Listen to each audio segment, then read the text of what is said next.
Let's talk சினிமாவில் first episode அவ்வளோ ஒரு நல்ல ரிசப்ஷன்.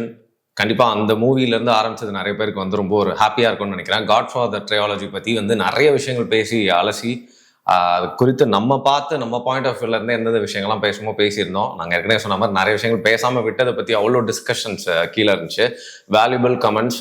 ஸோ தொடர்ந்து இந்த சீரீஸை பண்ணுறதுக்கு ஒரு என்கரேஜ்மெண்ட்டாக இருந்துச்சு. இப்போது இன்றைக்கி இன்னொரு இம்பார்ட்டண்ட்டான ஒரு படத்தை பற்றி தான் வந்து கேப்ரியல் அவர்கிட்ட நிறைய விஷயங்கள் வந்து பேசி தெரிஞ்சுக்க போகிறோம். ஹாய், வணக்கம். வணக்கம். ஸோ காட்ஃபாதரை வந்து நம்ம ஏற்கனவே ப்ரெடிக்ட் பண்ண மாதிரி முழுசாக வந்து பிரிஞ்சு எடுக்க முடியல. அவ்வளோ விஷயங்கள் நம்ம பேசாதது வந்து எல்லாருமே கீழே சொல்லியிருந்தாங்க. ஸோ இன்னைக்கு வந்து ஏன் இந்த மூவியை தேர்ந்தெடுத்தோம்? ஒரு வார் எபிக் ட்ராமா, ஆல்மோஸ்ட் ஒரு 4 மணி நேரம் ஓடக்கூடிய ஒரு படம். சின்ன வயசுல இருந்து நிறைய வாட்டி வந்து பார்த்தாச்சு. சின்ன வயசுல வந்து எனக்கு புரியல அப்படிங்கிறதுக்காகவே கொஞ்சம் மெச்சூர்ட் ஆனதுக்கப்புறம் திருப்பியும் பார்த்த மூவி. அதுக்கப்புறம் நிறைய ஒரு ஆஸ்பெக்ட்ஸ்ல கண்ணை திறந்து வச்ச ஒரு படம். அந்த பேனாவிஷன் ஈஸ்ட்மேன் கலர்ல 70mm படங்களுக்கு உண்டான ஒரு எக்ஸ்பீரியன்ஸ்ல இந்த படம் மாதிரி வந்து விஷுவலி நான் அது வரைக்கும் பார்த்ததே இல்லை. But you should be having some personal reasoning to opt this movie for second எபிசோட்ல. ஏன் லாரன்ஸ் ஆஃப் அரேபியா பத்தி பேச போறோம்னு சொல்லுங்க. என்ன பொறுத்தளவுல லாரன்ஸ் ஆஃப் அரேபியாவை பத்தி நான் இவ்வளவு நாள் பேசாம இருந்ததே பெரிய விஷயம். ஏன்னா நிறைய இன்டர்வியூஸ்ல கேஷுவலா ஃப்ரெண்ட்ஸோட பேசும்போதுதான் லாரன்ஸ் ஆஃப் அரேபியாவை மென்ஷன் பண்ணிக்கிட்டே இருக்கும். அங்க வர டயலாக்ஸா இருக்கலாம், முக்கியமான ஈவெண்ட்ஸா இருக்கலாம். ஏன்னா ஒரு ரொம்ப ரொம்ப சீரியஸான ஒரு மூவி.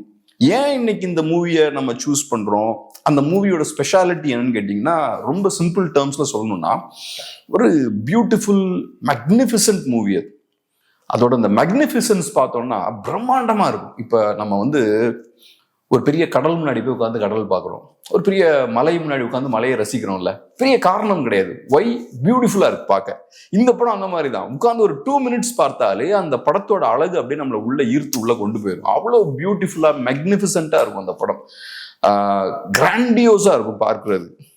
இன்னைக்கு பெரிய இந்த ஸ்பெஷல் எஃபெக்ட்ஸ்லாம் யூஸ் பண்ணி எடுத்து பார்த்தாலே ரொம்ப சீப்பான ஒரு ஃபீல் இருக்கும். அது அப்படி இல்லை. ரியல் ஃப்ளஷ் அண்ட் பிளட், யதார்த்தமா டெசர்ட் அவ்வளோ அழகா காட்டியிருப்பாங்க. அந்த படைகளோட மூமெண்ட்ஸ் எல்லாமே பார்த்தோம்னா பியூட்டிஃபுல்லா இருக்கும் அந்த படத்துல. ரெண்டாவது இன்னொரு முக்கியமான விஷயம் என்னன்னா, இண்டிவிஜுவல்ஸ் வந்து சில பேர் இன்ட்ரெஸ்டிங்கா இருப்பாங்க. இப்ப காந்திஜி இன்ட்ரெஸ்டிங்கான ஒரு இண்டிவிஜுவல், ஹிட்லர் இன்ட்ரெஸ்டிங்கான இண்டிவிஜுவல், நெல்சன் மண்டேலா இன்ட்ரெஸ்டிங்கான இண்டிவிஜுவல். ஸோ இன்ட்ரெஸ்டிங்கான இண்டிவிஜுவல்ஸை பார்க்கும்போது நமக்கும் அது ஒரு கியூரியாசிட்டியை கிரியேட் பண்ணும். So he is something special அப்படின்னு நமக்கு தோணும். அவனை அப்படியே தோண்டி நிறைய விஷயங்கள் அவனை பற்றி தெரிஞ்சுக்கணும். அவன் பொலிட்டிக்ஸை எப்படி அப்ரோச் பண்ணுறான், ஃப்ரெண்ட்ஸை எப்படி அப்ரோச் பண்ணுறான், அவனோட சைல்ட்ஹுட் எப்படி இருந்தது. ஸோ இவன் ரொம்ப இன்ட்ரெஸ்டிங்காக இருக்கானே, நம்ம அவனை புரிஞ்சுக்க ட்ரை பண்ணணும்னு நம்ம நினைப்போம். சிலவங்களுக்கு பெரிய டெப்த் இருக்காது, ரொம்ப பேசிக்காக இருப்பாங்க.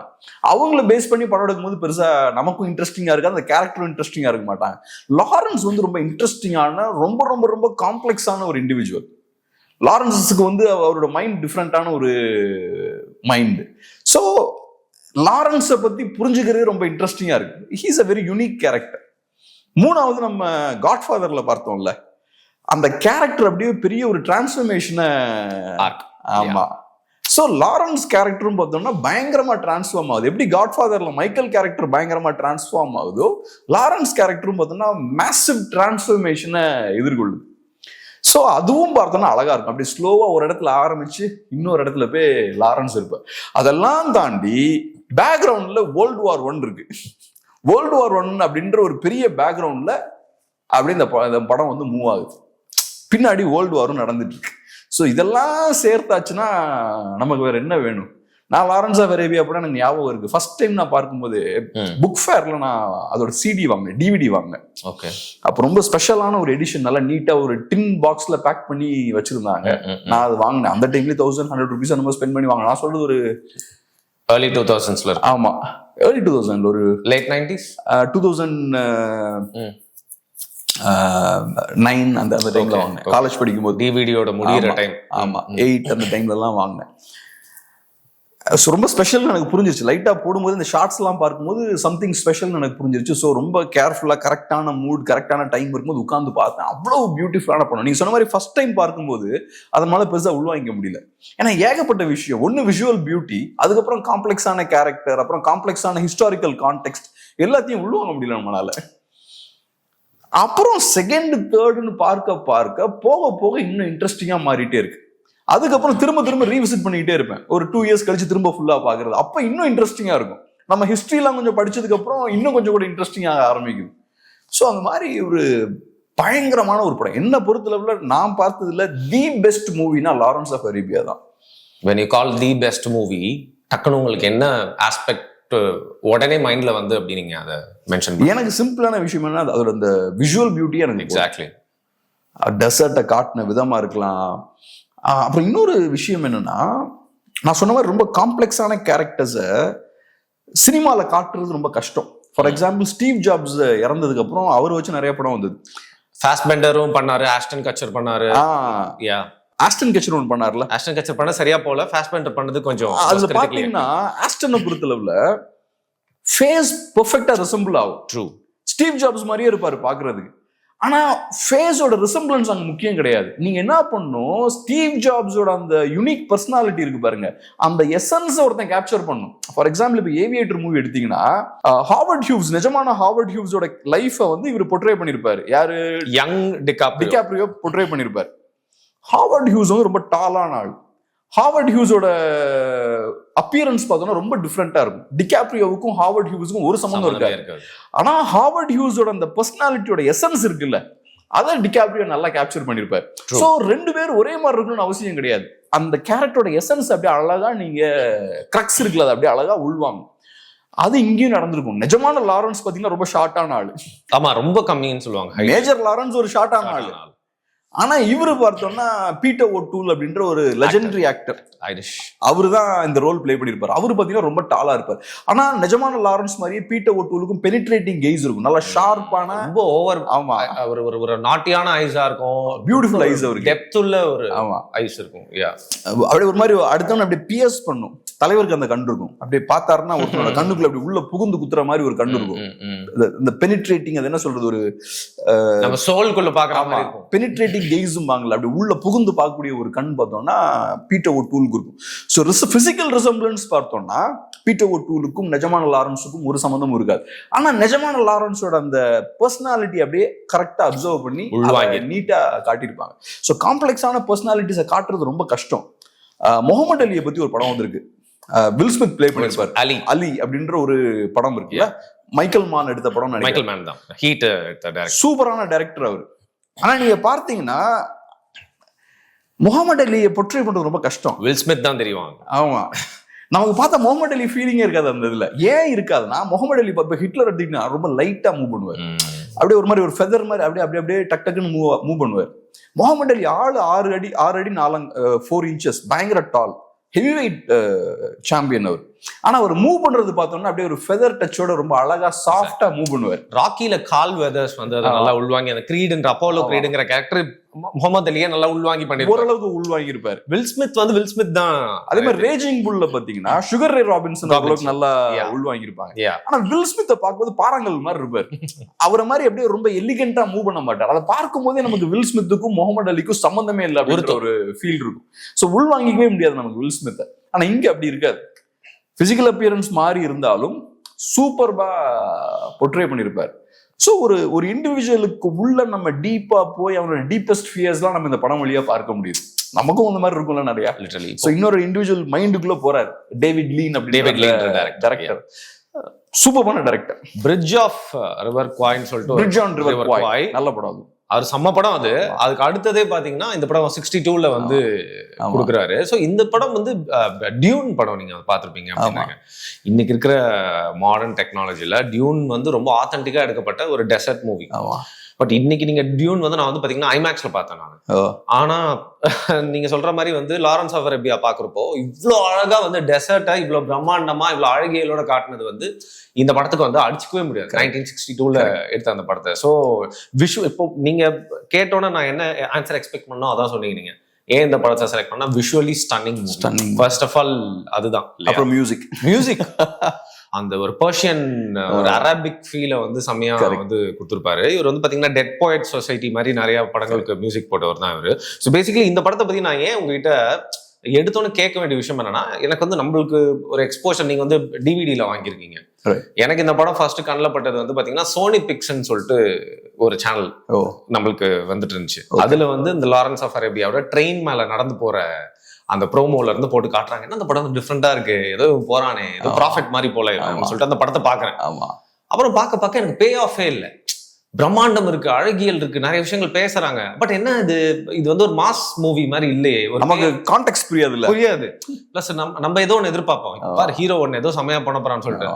ஆனா இன்னைக்கு பாக்குறப்போ வந்து எப்படி இவ்வளவு பிரம்மாண்டமான ஒரு படத்தை ரொம்ப கமர்ஷியலா எடுக்காம ஒரு சூப்பரா டெக்னிக்கலா மட்டும் இல்லாம அன்னைக்கே ஒரு ஆர்டிஸ்டிக்கா அதை பார்த்திருக்காங்க அப்படின்னு தான் எனக்கு வந்து தோணுச்சு. நானும் சின்ன வயசுலயே லாரன்ஸ் பார்த்திருக்கேன். ஆனா கொஞ்சம் சீன்ஸ் பார்த்திருக்கேன்.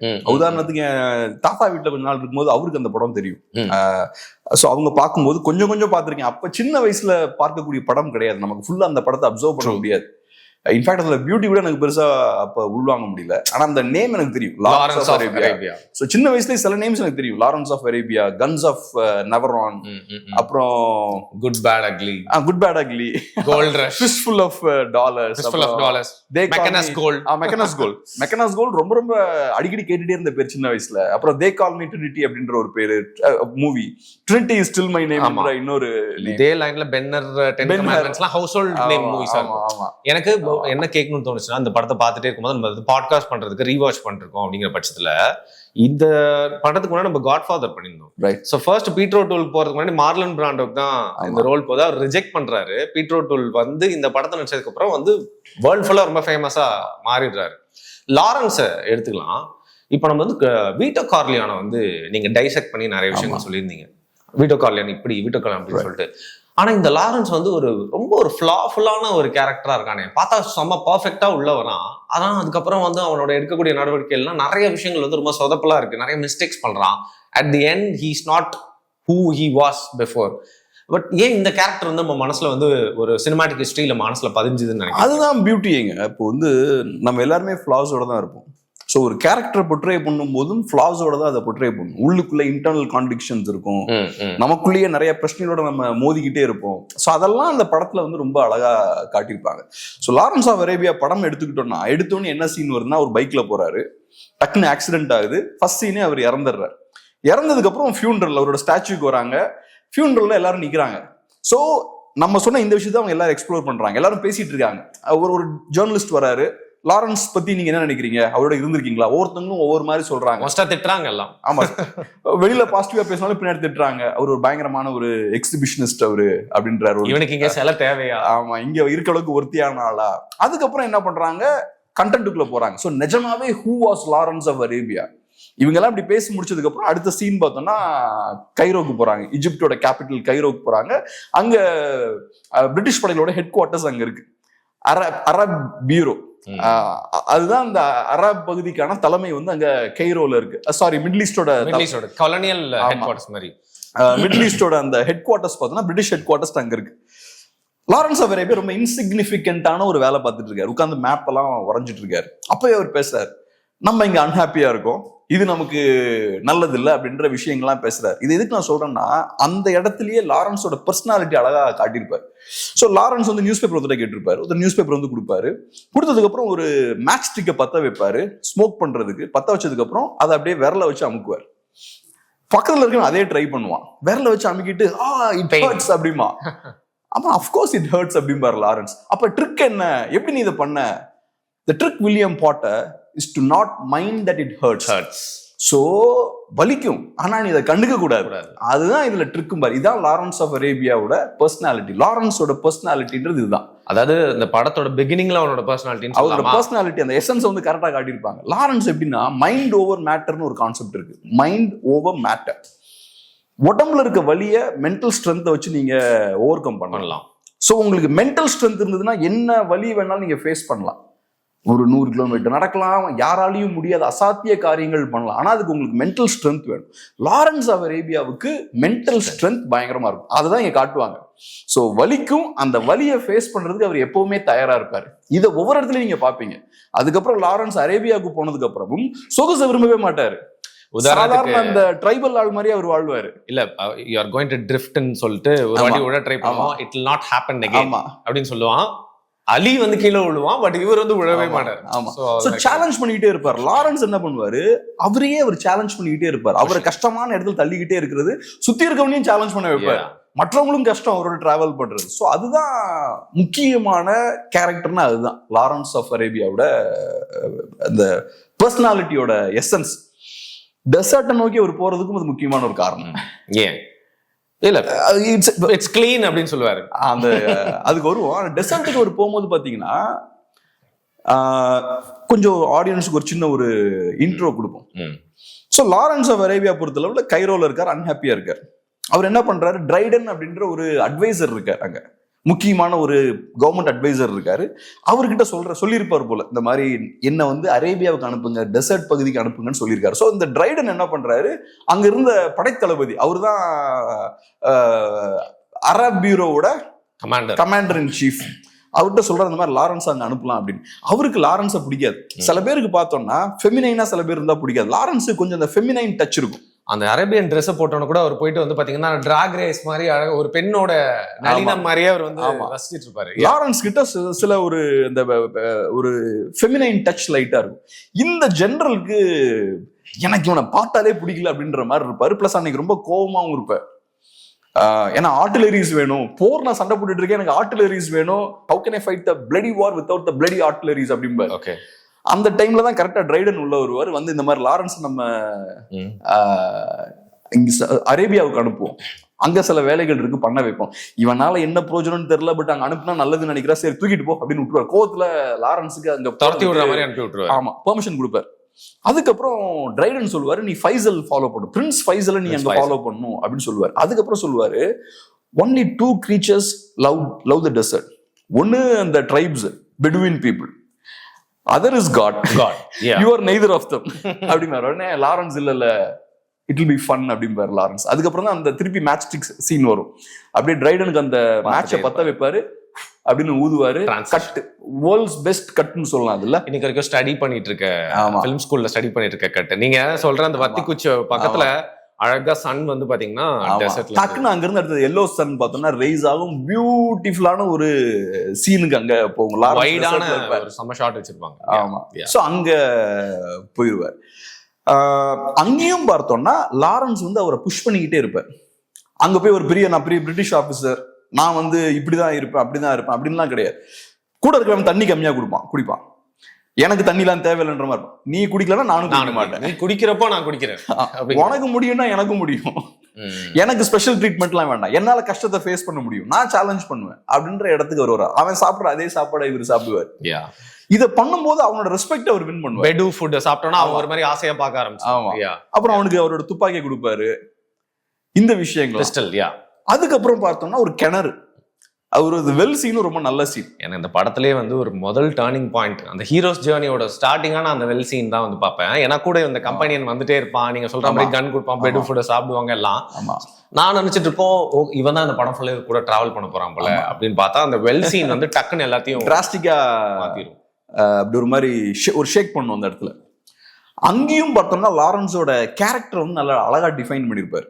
ஸோ அந்த வெல் சீன் இருக்கு, இவங்க 2 பேரும் தண்ணி குடிச்சிட்டு இருக்காங்க. அந்த வெல்ல இருந்து தூரத்துல இருந்து அப்படி அழகா ஓமார் ஷெரீஃப் வராரு குதிரையில, பியூட்டிஃபுல்லா அப்படி ஓமார் ஷெரீஃப் வராரு. ஓமார் ஷெரீஃப் ஒரு லெஜெண்டரி ஆக்டர், எஜிப்சியன். இதுதான் அவரோட ஃபர்ஸ்ட் ஹாலிவுட் மூவி. ஆமா, இதான் ஃபர்ஸ்ட் ஹாலிவுட் மூவி நினைக்கிறேன். Okay, maybe subject to correction, but எனக்கு தெரிஞ்சு ஃபர்ஸ்ட் ஹாலிவுட் மூவி நினைக்கிறேன். அதுக்கு முன்னாடி வேற எஜிப்தியன் மூவிஸ் பண்ணிருக்காரு. ஹாலிவுட் மூவினா இதான் நினைக்கிறேன். 1 மினிட்ங்க அந்த ஷாட். ஆமா, ஒரு சின்ன டாட்டா இருந்து அதுக்கப்புறம் காணல் நீரா மாதிரி கேமல் வருது அப்படிங்கிறது 1 மினிட் லாங் ஷாட். அப்படியே அழகா ஓமார் ஷெரீஃப் அப்படி தள்ளி இருந்து அப்படி வராரு, பியூட்டிஃபுல்லா இருக்கு. அப்படியே கருப்பு ட்ரெஸ் போட்டு வராரு. கீழே வரும்போதே இவன் துப்பாக்கி எடுக்கிறான், அவன் அங்க ஷூட் பண்றாரு, இவன் இறந்துடுறான். அதுக்கப்புறம் அங்க நம்ம பார்த்தோம்னா பயங்கர கோவப்படுறாரு லாரன்ஸ், எதுக்கு இதுக்காக போய் கொன்னீங்க அப்படின்ற மாதிரி. அப்போ சூப்பர் டைலாக் சொல்லுவார், in this part of the world the well is everything, he is nothing அப்படிம்பாரு. சோ அங்க இருக்கக்கூடிய சட்டத்திட்டங்களை ஒரு புரிய வைப்பார். தண்ணி, ஆமா, அங்க வந்து இந்த மனுஷனோட உயிருக்குலாம் வேல்யூ கிடையாது, அது டெசர்ட், வெல்லுக்கு தான் அங்க வேல்யூ. சோ நீ பிரிட்டன்ல வேற ரூல்ஸ் அண்ட் ரெகுலேஷன்ஸ் படி வாழ்ந்துருப்ப, இங்க வேற சட்டத்திட்டங்கள் இருக்கு. நீ அங்க வாழ்ந்த வாழ்க்கை வேற, இங்க வேற ரூல்ஸ் இருக்கு. இங்க தண்ணி தான் ராஜா, சர்வைவல், இங்க சர்வைவல் தான். அதே மாதிரி லாரன்ஸ் ஆஃப் அரேபியாவோட பர்சனாலிட்டி நம்ம பாக்குறோம். அங்க பார்த்தோம்னா அவருக்கு இந்த உயிரை கொல்றது, இன்னொருத்தன் கஷ்டப்படுறதுலாம் அவருக்கு பிடிக்கல. சோ வேற ஒரு மனிதரா இருக்காரு லாரன்ஸ். அதையும் கரெக்டா எஸ்டாப்ளிஷ் பண்றாங்க. ஃபார் எக்ஸாம்பிள், இங்க வா நான் உன்னை கூட்டிட்டு போறேன் பிரின்ஸ் ஃபைசல் கிட்ட சொல்லும் போது, நான் போயிடுறேன் எப்படி போவேன், இந்த காம்பஸ் வச்சு போறேன், அந்த காம்பஸ் பிடிங்கிருவாங்க. அதுக்கு முன்னாடி அவனை வந்து மர்டரர்னு கூப்பிட்டு இருப்பாரு. ஆமா, இப்போ வந்து நீ தீஃபும் ஆயிட்ட, that makes you a thief அப்படிம்பாரு. அது நல்லா இருக்கும். ரைச்சஸ்னஸ் வந்து அட்லீஸ்ட் இந்த பிகினிங் அவரோட கேரக்டர் வந்து ரொம்ப ரொம்ப உன்னதமான புனிதமான ஒரு மனிதரா இருக்காரு. ஏன்னா எல்லாமே பார்த்தீங்கன்னா பெரிய ஆட்கள் எல்லாருமே நீங்க போர்க்களத்துக்குள்ள வர வரைக்கும் நீங்க ரைச்சியஸா உத்தமரா இருக்கலாம், சுத்தமா இருக்கலாம். போர்க்களத்துக்குள்ள வந்துட்டீங்கன்னா அந்த ரூல்ஸ் படி தான் நீங்க சண்டை போடணும். நான் போர்க்களம்னு சொல்றது அரசியலா இருக்கலாம், சிறி இண்டஸ்ட்ரியா இருக்கலாம், களமா. ஆமா, எல்லாம் ஃபர்ஸ்ட் பாத்தீங்கன்னா அந்த பொலிட்டிஷியன்ஸ் நிறைய பேர் பார்த்தோம்னா ரொம்ப இன்னசென்டா தான் இருப்பாங்க. அவங்களோட சின்ன வயசு போட்டோ எல்லாம் பார்க்கும்போது எனக்கே அவங்க கண்ணுல எல்லாம் பார்க்க முடியும். இப்ப கருணாநிதி அவர்கள் எல்லாம் பார்த்தோம்னா அவரு எப்பவுமே கொஞ்சம் ஒரு நரித்தனம் கொண்ட ஒரு மனிதர் தான் ஸ்டார்டிங்ல இருந்து. எங்க அந்த மீசெல்லாம் இல்லாம நடுக்கோடு எடுத்து வாரி இருப்பாரு. ஷூட்னஸ் தெரியும் எனக்கு. நான் பார்த்த அளவுல அப்படிதான். அவர் சின்ன வயசுல இருந்து ஒரு அனிமல் தான். நான் இதை பாசிட்டிவான சென்ஸ்ல சொல்றேன். அரசியலுக்கு அது ரொம்ப தேவை. பட் எம்ஜிஆர் அவர்கள், ஜெயலலிதா அவர்கள் எல்லாம் பார்க்கும்போது சின்ன வயசு போட்டோஸ்ல தான் ஒரு இன்னசென்ஸ் தெரியும் அவங்க கிட்ட, கண்ணுல. ஆமா, எம்ஜிஆர் கிட்ட எல்லாம் ஒரு கான்பிடன்ஸ்ல இருக்காது சின்ன வயசுல. அந்த பழைய ஒரு போட்டோ ஒரு போலீஸ் ட்ரெஸ் போட்டு இருப்பாரு தெரியுமா, அதெல்லாம் ரொம்ப வீக்கா இருப்பார்.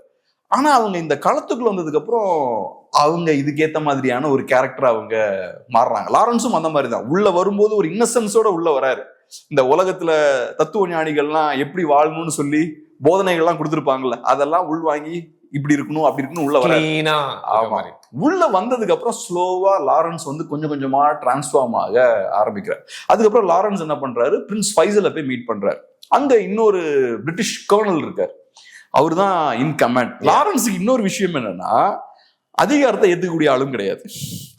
முந்திரி கொட்டை மாதிரி தன்னுடைய வாயை வந்து அதான் சொல்ல வரேன். ஒரு கமாண்ட் ஸ்ட்ரக்சருக்கு கீழே ஒர்க் பண்ற ஆள் கிடையாது. சில பேர் இந்த மாதிரி இருப்பாங்க. ஒரு ஆபீஸ்ல ஒரு கமாண்ட் ஸ்ட்ரக்சர் இருக்கும், மேனேஜர் இருப்பாரு, சிஇஓ இருப்பாரு, அதுக்கு உட்பட்டு செயல்படவே மாட்டான், உடைச்சிட்டே இருப்பாங்க. ஆமா, அதை மீறி மீறி செயல்படுவான். லாரன்ஸும் அந்த மாதிரியான கேரக்டர். ஒரு ப்ராப்பர் ஸ்ட்ரக்சருக்கு உட்பட்டு செயல்படுற ஆள் கிடையாது. அதன் மூலியமா தான் பிரின்ஸ் ஃபைசலோட கவனத்தை வந்து அந்த பக்கம் ஈர்க்கிறார். ஆமா, பிரின்ஸ் ஃபைசல் பாக்குறாரு, இவன் யாரு அங்க இருந்து இங்க வரான், வந்துகிட்டு எனக்கு டெசர்ட் பிடிக்குதுன்னு வேற சொல்றான், பிரிட்டிஷ்காரனுக்கு எதிராகவும் பேசுறான். இன்னொரு முக்கியமான விஷயம் பார்த்துட்டீங்கன்னா, அவங்களுக்கு வந்து அந்த டைம்ல வந்து எந்த அளவுக்கு அவங்களோட நோக்கம் முக்கியமோ அதே மாதிரி அல்லாங்கிறத எப்பவுமே முக்கிய வச்சுப்பாங்க. டக்குனு குரான்ல இருந்து அவரோட கோட்டை வந்து இவர் முடிப்பாரு. ஆமா, சோ என்னடா இவன் குரானும் படிச்சு வச்சிருக்கான் அப்படின்னு சொல்லிட்டு பிரின்ஸ் ஃபைசலோட ஃபுல் கவனமும் லாரன்ஸ் பக்கம் திரும்பிடும். ஆமா, பெரிய ஆபீசரோட. சோ அதுவும் சூப்பரா பண்ணிருப்பாங்க அந்த சீன்ல. சோ லாரன்ஸ் எப்படின்னா நல்ல எஜுகேட்டட் ஆளும் கூட, highly educated, highly intellectual individual. So அவரு பிரின்ஸ் ஃபைசலோட அதை கோட்னான தர்பார்னு சொல்லுவாங்களா, தர்பார்ல அவர் இருக்காரு. அவர் டென்ட் தான், அந்த டென்ட்ல உட்கார்ந்து. ஆமா, பிரின்ஸ் ஃபைசல் ரொம்ப ஷ்ரூடான ஒரு பொலிட்டிஷியன். பிரின்ஸ் ஃபைசல் புத்திசாலியான ஒரு ஆள். ஸோ லாரன்ஸை பாக்குறாரு, லாரன்ஸை நம்ம யூஸ் பண்ணலான்னு அவருக்கு லைட்டா கனெக்ட் பண்ணிட்டாரு.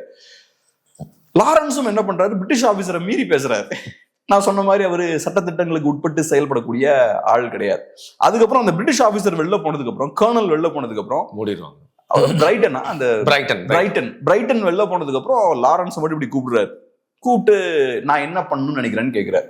நீங்க யான்பூ போக கூடாது, பிரிட்டிஷ்காரன் சொல்ற மாதிரி அங்க போனீங்கன்னா அவனோட எடுபடி ஆயிருவீங்க, நீங்க தனியா செயல்படுங்க அப்படின்ற மாதிரி சொல்றாரு. அதுக்கு ஃபைசல் சொல்றாரு, அதுக்கு உள்ள பிரிட்டிஷ்காரன் ஃபுல்லா எங்களுக்கு சப்போர்ட் பண்ணணும், இல்லைன்னா there should be a miracle, ஒரு பெரிய ஒரு அற்புதம் நடக்கணும் அப்படின்ற மாதிரி சொல்லுவாரு. அப்ப கேட்பார், நீ யாருக்கு வேலை பாக்குற அப்படின்னா, அதுக்கு லாரன்ஸ் என்ன சொல்லுவாரு, to the British and to other things அப்படின்பார். சோ அப்போ ஃபைசலுக்கு ரொம்ப இம்ப்ரெஸ் ஆயிரும். ஆமா, ஃபைசலுக்கு இம்ப்ரெஸ் ஆகுனா நீ ரெண்டு பேரும் எப்படி சர்வ் பண்ணுன்னு கேட்பாரு. நீ எப்படி அரேப்காரனுக்கும் சர்வ் பண்ணிட்டு பிரிட்டிஷ்காரனுக்கும் நீ எப்படி சர்வ் பண்ண முடியும் அப்படின்னு கேட்பார். அது கிளியரா காட்டக்கூடிய விஷயம். லாரன்ஸ் கிட்ட ஒரு முரண் இருக்கு. ஒரு சைட்ல அவன் பிரிட்டிஷ் ஆபீசராகவும் இருக்கான், இன்னொரு சைட்ல அவனோட மனசு வந்து becoming a native. ஆமா, அந்த மக்கள் கூடயும் இருக்கணும் அப்படின்ற அந்த ஒரு இது இருக்கு. இல்ல கடைசியில அதனாலதான் பிரின்ஸ் ஃபைசல இதே கேள்வியோட இருக்கிறவர் இருந்தது. கடைசியில வந்தது லாரன்ஸ் பார்த்து சொல்ற விஷயம், he is a double-edged sword அப்படின்னு சொல்லுவாரு. அது ஏன் அந்த டபுள் எட்ஜ் ஸ்வார்ட்னு சொல்றாங்கன்னா, லாரன்ஸ் ஆஃப் அரேபியா நல்ல மனிதன்லாம் நான் சொல்லுவாரு. அவர் ஒரு நார்சிசிஸ்ட். அவருக்கு இந்த குளோரி, கைதட்டு வாங்குறது, ஹீரோயிசம் பிடிக்கும். ஹீரோயிசம்கான ஸ்பேஸ் அங்க லாரன்ஸுக்கு இருந்தது. லாரன்ஸ் ஹீரோயிசம் பண்ணணும்னா அரேப்ஸ்க்காக சண்டை போட்டா அங்க ஹீரோயிசம் பண்றதுக்கான ஸ்பேஸ் இருக்கு. அது லாரன்ஸோட பர்சனாலிட்டி. பிரிட்டிஷ்காரங்க கூட இருந்தா நீங்க சல்யூட் அடிச்சுக்கிட்டு ஒரு சோல்ஜரா தான் நீங்க செயல்பட முடியும். லாரன்ஸை பொறுத்தளவுல இது இந்த ரூட் மோர் அப்பீலிங்கா இருந்தது. இது ஃபைசலுக்கும் இது தெரியும். ஸோ இப்ப லாரன்ஸ் அப்போ இங்கதான் டேர்னிங் பாயிண்ட் வருது. அந்த கான்வர்சேஷன் முடியுது. ஃபைசல் என்ன சொல்றாரு, வி நீட் எ மிரக்கிள்ன்றாரு. உடனே லாரன்ஸ் அப்படி இன்டென்ஸா திங்க் பண்றாரு. ஒரு பெரிய ஒரு சில இந்த பெரிய விஷனரிஸ் புத்திசாலிகள்லாம் பார்த்தோம்னா பெரிய ப்ரெஷர் இருக்கும்போது நல்ல சூப்பரான ஐடியாஸோட வருவாங்க. அப்புறம் அந்த நாள் ஃபுல்லா நைட் ஃபுல்லா யோசிக்கிறாரு. யோசிச்சுட்டு அப்புறம் ஓமார் ஷெரீஃப் கிட்ட போறாரு. ஓமார் ஷெரீஃப் கிட்ட போய் நம்ம அக்காபாவை கேப்சர் பண்ணிடலாம், பிடிக்கணும் அப்படின்றாரு. உடனே ஓமார் ஷெரீஃப் திட்டுறாரு, நீ என்ன லூஸா, அங்க அவன் கிட்ட பீரங்கி எல்லாம் இருக்கு, நீ இப்ப எப்படி பிடிப்ப, லாங் கன்ஸ். அப்படியே நீ போனா கூட நடுவுல நெஃப்ரு பாலைவனம் இருக்கு, அந்த பாலைவனத்தை தாண்டி எவனுமே அங்க போக முடியாது, கேமல்ஸே தாங்காது, ஆமா செத்துருவோம் எல்லாம், நீ எப்படி அங்க போக முடியும்? அப்ப லாரன்ஸ் சொல்லுவாரு, இல்ல அந்த அக்காபாவை பொறுத்தளவுல அந்த பீரங்கிகள் கடலை நோக்கி தான் ஃபிட் ஆயிருக்கு, அது திருப்ப முடியாது, அது ஃபிக்ஸ்டா இருக்கு, சோ நம்ம அங்க போயிடலாம் அப்படிம்பாரு. அதுக்கு ஒமார் ஷெரீஃப், ஆமா கடலை நோக்கி தான் அவன் ஃபிட் பண்ணி வச்சிருக்கான், ஏன்னா நெஃப்ரு டெசர்ட் தாண்டி யாரும் அங்க போக முடியாது, சோ அதனால அவன் திருப்ப வேண்டிய அவசியமே இல்ல, நெஃப்ரு டெசர்ட் நம்மள கொன்றும் அப்படின்ற மாதிரி ஒமார் ஷெரீஃப் சொல்றாரு. அப்ப சூப்பரான டயலாக் சொல்லுவார். அப்படியே சைட்ல கூப்பிட்டு யாரு நம்ம ஒமார் ஷெரீஃப் அப்படியே ஒரு சைட்ல வச்சுட்டு, Aqaba is over there, all we need to do is get there அப்படிம்பாரு. நம்ம கனவுகளும் அதே மாதிரி தானே. ஆமா, இப்ப நம்ம கனவு என்னன்னா, இப்ப உங்களுக்கு ஒரு ஆக்டர் ஆகணும்னு ஆசை இருக்குன்னு வச்சுப்போம், இல்ல ஒரு சயின்டிஸ்ட் ஆகணும்னு வச்சுப்போம், அது அங்கதான் இருக்கு, நீ செய்ய வேண்டியதுலாம் ஒண்ணு, அங்க போகணும் அவ்வளவுதான். All you have to do is go. நம்ம அது பண்றது இல்ல, நிறைய நேரம் இருதத்துல உட்கார்ந்துக்கிட்டு கனவு கண்டுட்டு இருக்கோம், எப்படி போக முடியும்? ஆமா, சோ லாரன்ஸ் தான் சொல்லுவார், அங்கதான் அக்காபா இருக்கு, நீ போகணும் அவ்வளவுதான், all you have to do is just go அவ்வளவுதான் அப்படிம்பாரு. வில் பவர், பயங்கரமான வில் பவர். அலிக்கே பாப்பாரு, யாரா இவன் அப்படிங்கிற மாதிரி. சரி, இவன் லூஸ்ன்னு நினைச்சிட்டு இருப்பாரு. ஃபர்ஸ்ட் எடுத்தோன்னையும் பார்த்தோம்னா அதான் லாரன்ஸ் ஆஃப் அரேபியாவுக்கும் ஒமார் ஷெரீஃபுக்கு இருக்கக்கூடிய அந்த ரிலேஷன்ஷிப் பார்த்தோம்னா ஸ்டார்டிங்ல ஒரு மாதிரி இருக்கும், அப்புறம் போக போக கம்ப்ளீட்டா மாறும். ஆமா, ஒமார் ஷெரீஃப் அப்புறம் போக போக லாரன்ஸோட ஒரு ஸ்டூடெண்ட் மாதிரி மாறிடுவார் அலி. ஆமா, நீங்க சொல்ற அந்த அக்வாபா பத்தி சொல்ற சீனுக்கு முன்னாடி எனக்கு ரொம்ப பிடிச்ச சீன் வந்து, நீங்க சொன்னீங்க கிரேட் பீப்புள் வந்து அந்த ப்ரெஷர்ல நல்லா செயல்படுவாங்கன்றதுக்கு. அதுக்கு என்ன பண்ணுவாரு, பிரிட்டிஷ் மேன் டென்ட்ல இருந்து வெளில வந்து வேணும்ட்டே போயிட்டு he sits in the desert for the whole night. Correct. அப்ப வந்து பாத்தீங்கன்னா அந்த நோமேட்ஸ் 2 பேர் வந்து அந்த ஹீட் கல்லாம் கொடுத்து அவருக்கு ஹெல்ப் பண்ண, தூங்க மாட்டாரு நைட் ஃபுல்லா, காலையில பார்த்தா அப்படி உட்கார்ந்துருப்பாரு. சோ ஒரு டெசர்ட்டோட ஹோல் நைட்டை பார்த்துட்டா இந்த பிரச்சனையை சால்வ் பண்ணலாம் அப்படிங்கிற மாதிரி he gets prepared for the situation மாதிரி ஃபீல் ஆகும். ஒரு மாதிரி அந்த ஒரு டிரான்ஸ்க்கு போயிடுவார், வேற ஒரு சூழலுக்கு அவரு போயிடுவார். அதுக்கப்புறம் படைகளோட பிரின்ஸ் ஃபைசலோட படைகளோட அக்காபாவை நோக்கி 50 பேரோட, ஆமா ஒரு 50 பேரும் 60 சின்ன படையோட ஒரு பெஸ்ட் ஆஃப் மென். அப்புறம் போகும்போது லாரன்ஸோட பிளான் என்னன்னா, மற்ற ட்ரைபையும் நம்ம சேர்த்துக்கலாம். அப்புறம் போகும்போது அவுடா அப்படின்ற இன்னொரு ட்ரைபல் லீடர் இருக்காரு, அவுடா அபுதாயி. சூப்பரான கேரக்டர், ஆண்டனி குவின் பிளே பண்ணிருப்பாரு, சாமா கேரக்டர். அவுடாவும் பாத்தீங்கன்னா சூப்பரான கேரக்டர். அவுடா கொஞ்சம் ரகடான ஆள். அவுடாவுக்கு ஆக்சுவலா அந்த வெல் சீன் இருக்குல்ல, வெல் சீன்ல இன்னொரு விஷயமும் நடக்கும். அராபிஸுக்குள்ள நிறைய சண்டை இருக்குன்றதையும் லாரன்ஸ் புரிஞ்சுப்பாரு, இவங்களுக்குள்ளே நிறைய மோதல் இருக்கிறதையும் புரிஞ்சுப்பாரு. ஏன்னா ஒரு ட்ரைப் தான் இன்னொரு ட்ரைபா கொள்றான். இவன் ஒரு ஹரித், இவனுக்கு எல்லாம் குடிக்கிறது கொடுக்கணும், சாரி இது ஹரித்வெல், அவன் எப்படி ஏன் வெளில வந்து குடிக்கலான்றதான் அவன் சண்டையே அவனுக்கு. லாரன்ஸ் நீ குடிக்கலாம், ஆனா அவன் குடிக்க கூடாது, ஏன்னா அவன் ஏன் ட்ரைப் கிடையாது அப்படின்றதான் சண்டையே. இங்கேயும் பார்த்தா அவுடா அபுதாயி பார்த்தோம்னா அவரு ஒரு நல்ல ஒரு ட்ரைப் பேரு, ஹவுஹீத்தா, அது ஹவுஹீத் ஹெச்ல தான் ஆரம்பிக்கும், ஹவைத்தி ஹரீத். ஆமா, ஹரீத் வந்து ஒமார் ஷெரீஃபோட ட்ரைப், இவருக்கு வந்து அவுடாவோடது வந்து ஹவைத்தி வந்து இவரோட ட்ரைப். சோ இவங்களுக்கும் தகராறு இருக்கும். அவுடா அபுதாயி எடுத்துக்கிட்டோம்னா இவங்கெல்லாம் ஹரீத், இவங்கெல்லாம் மதிக்கவே மாட்டாங்க, ஏன் வெளிலலாம் அவங்க தண்ணி குடிக்கூடாதுன்றாரு. அப்புறம் லாரன்ஸ் வந்து மெதுவா அவுடாவை கன்வின்ஸ் பண்ணுவார். கன்வின்ஸ் பண்ணி அந்த ஒரு விருந்து கொடுப்பாரு அவுடா. அதுல பார்த்தோம்னா சொல்லுவார், இந்த மாதிரி அவுடா வந்து இந்த மாதிரி 5க்கும் 10க்கும் வேலை பார்க்க கூடாது, டர்க்ஸ் ஆட்டோமன்ஸ் வந்து உங்களுக்கு கம்மியான பணம் தான் கொடுக்குறாங்க, அங்க நீங்க அக்காபா போனீங்கன்னா ஒரு பெரிய ஒரு டப்பா இருக்கு, ஒரு பெரிய ஒரு கிரேட் பாக்ஸ், ஆமா ஒரு பாக்ஸ் இருக்கு, அந்த பாக்ஸ் ஃபுல்லா தங்கம் இருக்கும், நீங்க போனா மொத்தமா தூக்கிடலாம், ஆசையை ஏத்தி விடுவாங்க. உடனே அவுடா ரைட், அப்ப நம்மளும் போலான்னு சொல்லி அவரோட படைகளோட கிளம்புவாங்க. அதுக்கப்புறம் இங்க போறாங்க, அக்காபாவுக்கு ஒரு பெரிய ஒரு படையோட போறாங்க, ஹரீத் படைகளும் அப்புறம் அவுடாவோட படைகளும் சேர்ந்து போறாங்க. அந்த ஷாட்ஸ் வந்து பியூட்டிஃபுல்லா எடுத்திருப்பாங்க. அங்க யாரு இவங்க டர்க்ஸ் ஆட்டோமன்ஸோட படைகளை அடிச்சு விரட்டுறாங்க, அக்காபாவை கேப்சர் பண்ணிடுறாங்க. அதுக்கப்புறம் லாரன்ஸ் என்ன பண்றாரு, கைரோவுக்கு போகணும். அப்கோர்ஸ் இங்க இது நிறைய சீன்ஸ் நான் மிஸ் பண்ணிட்டேன். அதெல்லாம் நடக்கும்போது அவர் அந்த ட்ரெஸ் எல்லாம் மாறிடும். இதுல நீங்க முக்கியமான விஷயம் கேமல்ல போயிட்டே இருக்கும்போது இந்த நீங்க சொல்ற அந்த டெசர்ட்டை கிராஸ் பண்றதுக்கு முன்னாடி இவங்க கூட பேசிட்டு இருந்த ஒரு ஆள் வந்து ட்ரிஃப்ட் ஆகி கீழ விழுந்து. அது முக்கியமான சீன். கரெக்ட். கேமல் மட்டும் வந்துட்டே இருக்கும். கரெக்ட். இவங்க எல்லாம் வேணாம், அவன் டெசர்ட் அவள் தான் எழுதி வச்சிருச்சு ஏற்கனவே, அவன் நெஃப்ரூ டெசர்ட்டை கிராஸ் பண்ணும்போது. பட் இவன் டிட்டர்மினேஷன் வந்து திருப்பியும் போயிட்டு அவனை கூப்பிட்டுட்டு வர்றப்போதான் மீதி இருக்க 49 பேருக்கும் லாரன்ஸ் மேல வந்து அல் லாரன்ஸ் அப்படிங்கிற அந்த ஒரு மரியாதைக்கு உண்டான ஒரு பேர். அவங்க பாக்குறாங்க நம்மால் ஒருத்தன் காணாம போறான், உயிரே போனாலும் பரவாயில்லன்னு லாரன்ஸ் அங்க போய் காப்பாத்துறாரு. நெஃப்ரூ டெசர்ட்டை ஒரு தடவை கிராஸ் பண்றதே பெரிய சேலஞ்ச். இவர் திரும்ப போய் அவனையும் கூட்டிட்டு வர்றாரு. சோ அப்ப இவனால சாதிக்க முடியாத விஷயமே கிடையாது, இவன் சாதாரண ஆள் இல்ல அப்படின்ற மாதிரி எல்லாம் பார்க்க ஆரம்பிச்சாங்க. மக்கள் மத்தியில அவருக்கு பெரிய நல்ல பேர் வருது. இதை காஸ்ட்ரோ பண்ணுவார். காஸ்ட்ரோ பார்த்தோம்னா ஃபிடல் காஸ்ட்ரோ கியூபாவுக்கு அவரு புரட்சி பண்றதுக்காக கிராண்ட்மா அப்படின்ற ஒரு கப்பல்ல போறாரு. ஒரு 60 பேரோ 70 பேர் 100 பேர் 80 பேர் போவாங்களோ ஃபர்ஸ்ட் எடுத்தோடனே. பெரிய கூட்டம். அது சின்ன ஒரு யாத்திரை. அது 3 நாளோ 2 நாளோ பயணம். அது அர்ஜென்டினால இருந்து கியூபா போறாங்க. அப்ப ஒருத்தர் என்ன பண்ணிடுறாரு, கடலை தவறி விழுந்துடுறாரு. அப்ப காஸ்ட்ரோ என்ன பண்ணுவாரு, விட்டுட்டு போயிட மாட்டாரு. அது ஏற்கனவே கூட்ட நெரிசல்ல அங்க இருப்பாங்க, சாப்பாடு சரியா இருக்காது, ரொம்ப அன்ஹைஜீனிக்கான கண்டிஷன்ஸ், அப்புறம் கரெக்ட் டைமுக்கு போய் சேர வேண்டிய சூழலும் இருக்கு. ஆனாலும் அவனை விட்டுறக்கூடாதுன்னு ஒரு 2-3 ஹவர்ஸ் தேடுவாங்க கடல்ல. தேடி அதுக்கப்புறம் அவனை மீட்டுருவாங்க. அப்ப பாத்தீங்கன்னா காஸ்ட்ரோக்கு இதே மாதிரிதான் அந்த மக்கள் மத்தியில, அவரோட காம்ரேட்ஸ் மத்தியில பெரிய ஒரு நம்பிக்கை வரும். இவன் நம்மளை விட்டு கொடுத்துட மாட்டான்டா, நம்ம கூட நிப்பான்டான்ற நம்பிக்கை வரும். அந்த மாதிரியான ஒரு கான்பிடன்ஸை லாரன்ஸும் நீங்க சொன்ன அந்த இடத்துல வந்து அவர் ஏற்படுத்துவார். அதுக்கப்புறம் நெஃப்ரூ டெசர்ட்டுக்கு அவர் வந்ததுக்கு அப்புறம் எல்லாரும் முடிவு பண்ணிடுவாங்க லாரன்ஸ் நம்ம ஆளுதான் அப்படின்னு. அவருக்கு அப்புறம் அந்த அராபிஸோட ட்ரெஸ் எல்லாம் கொடுத்துருவாங்க.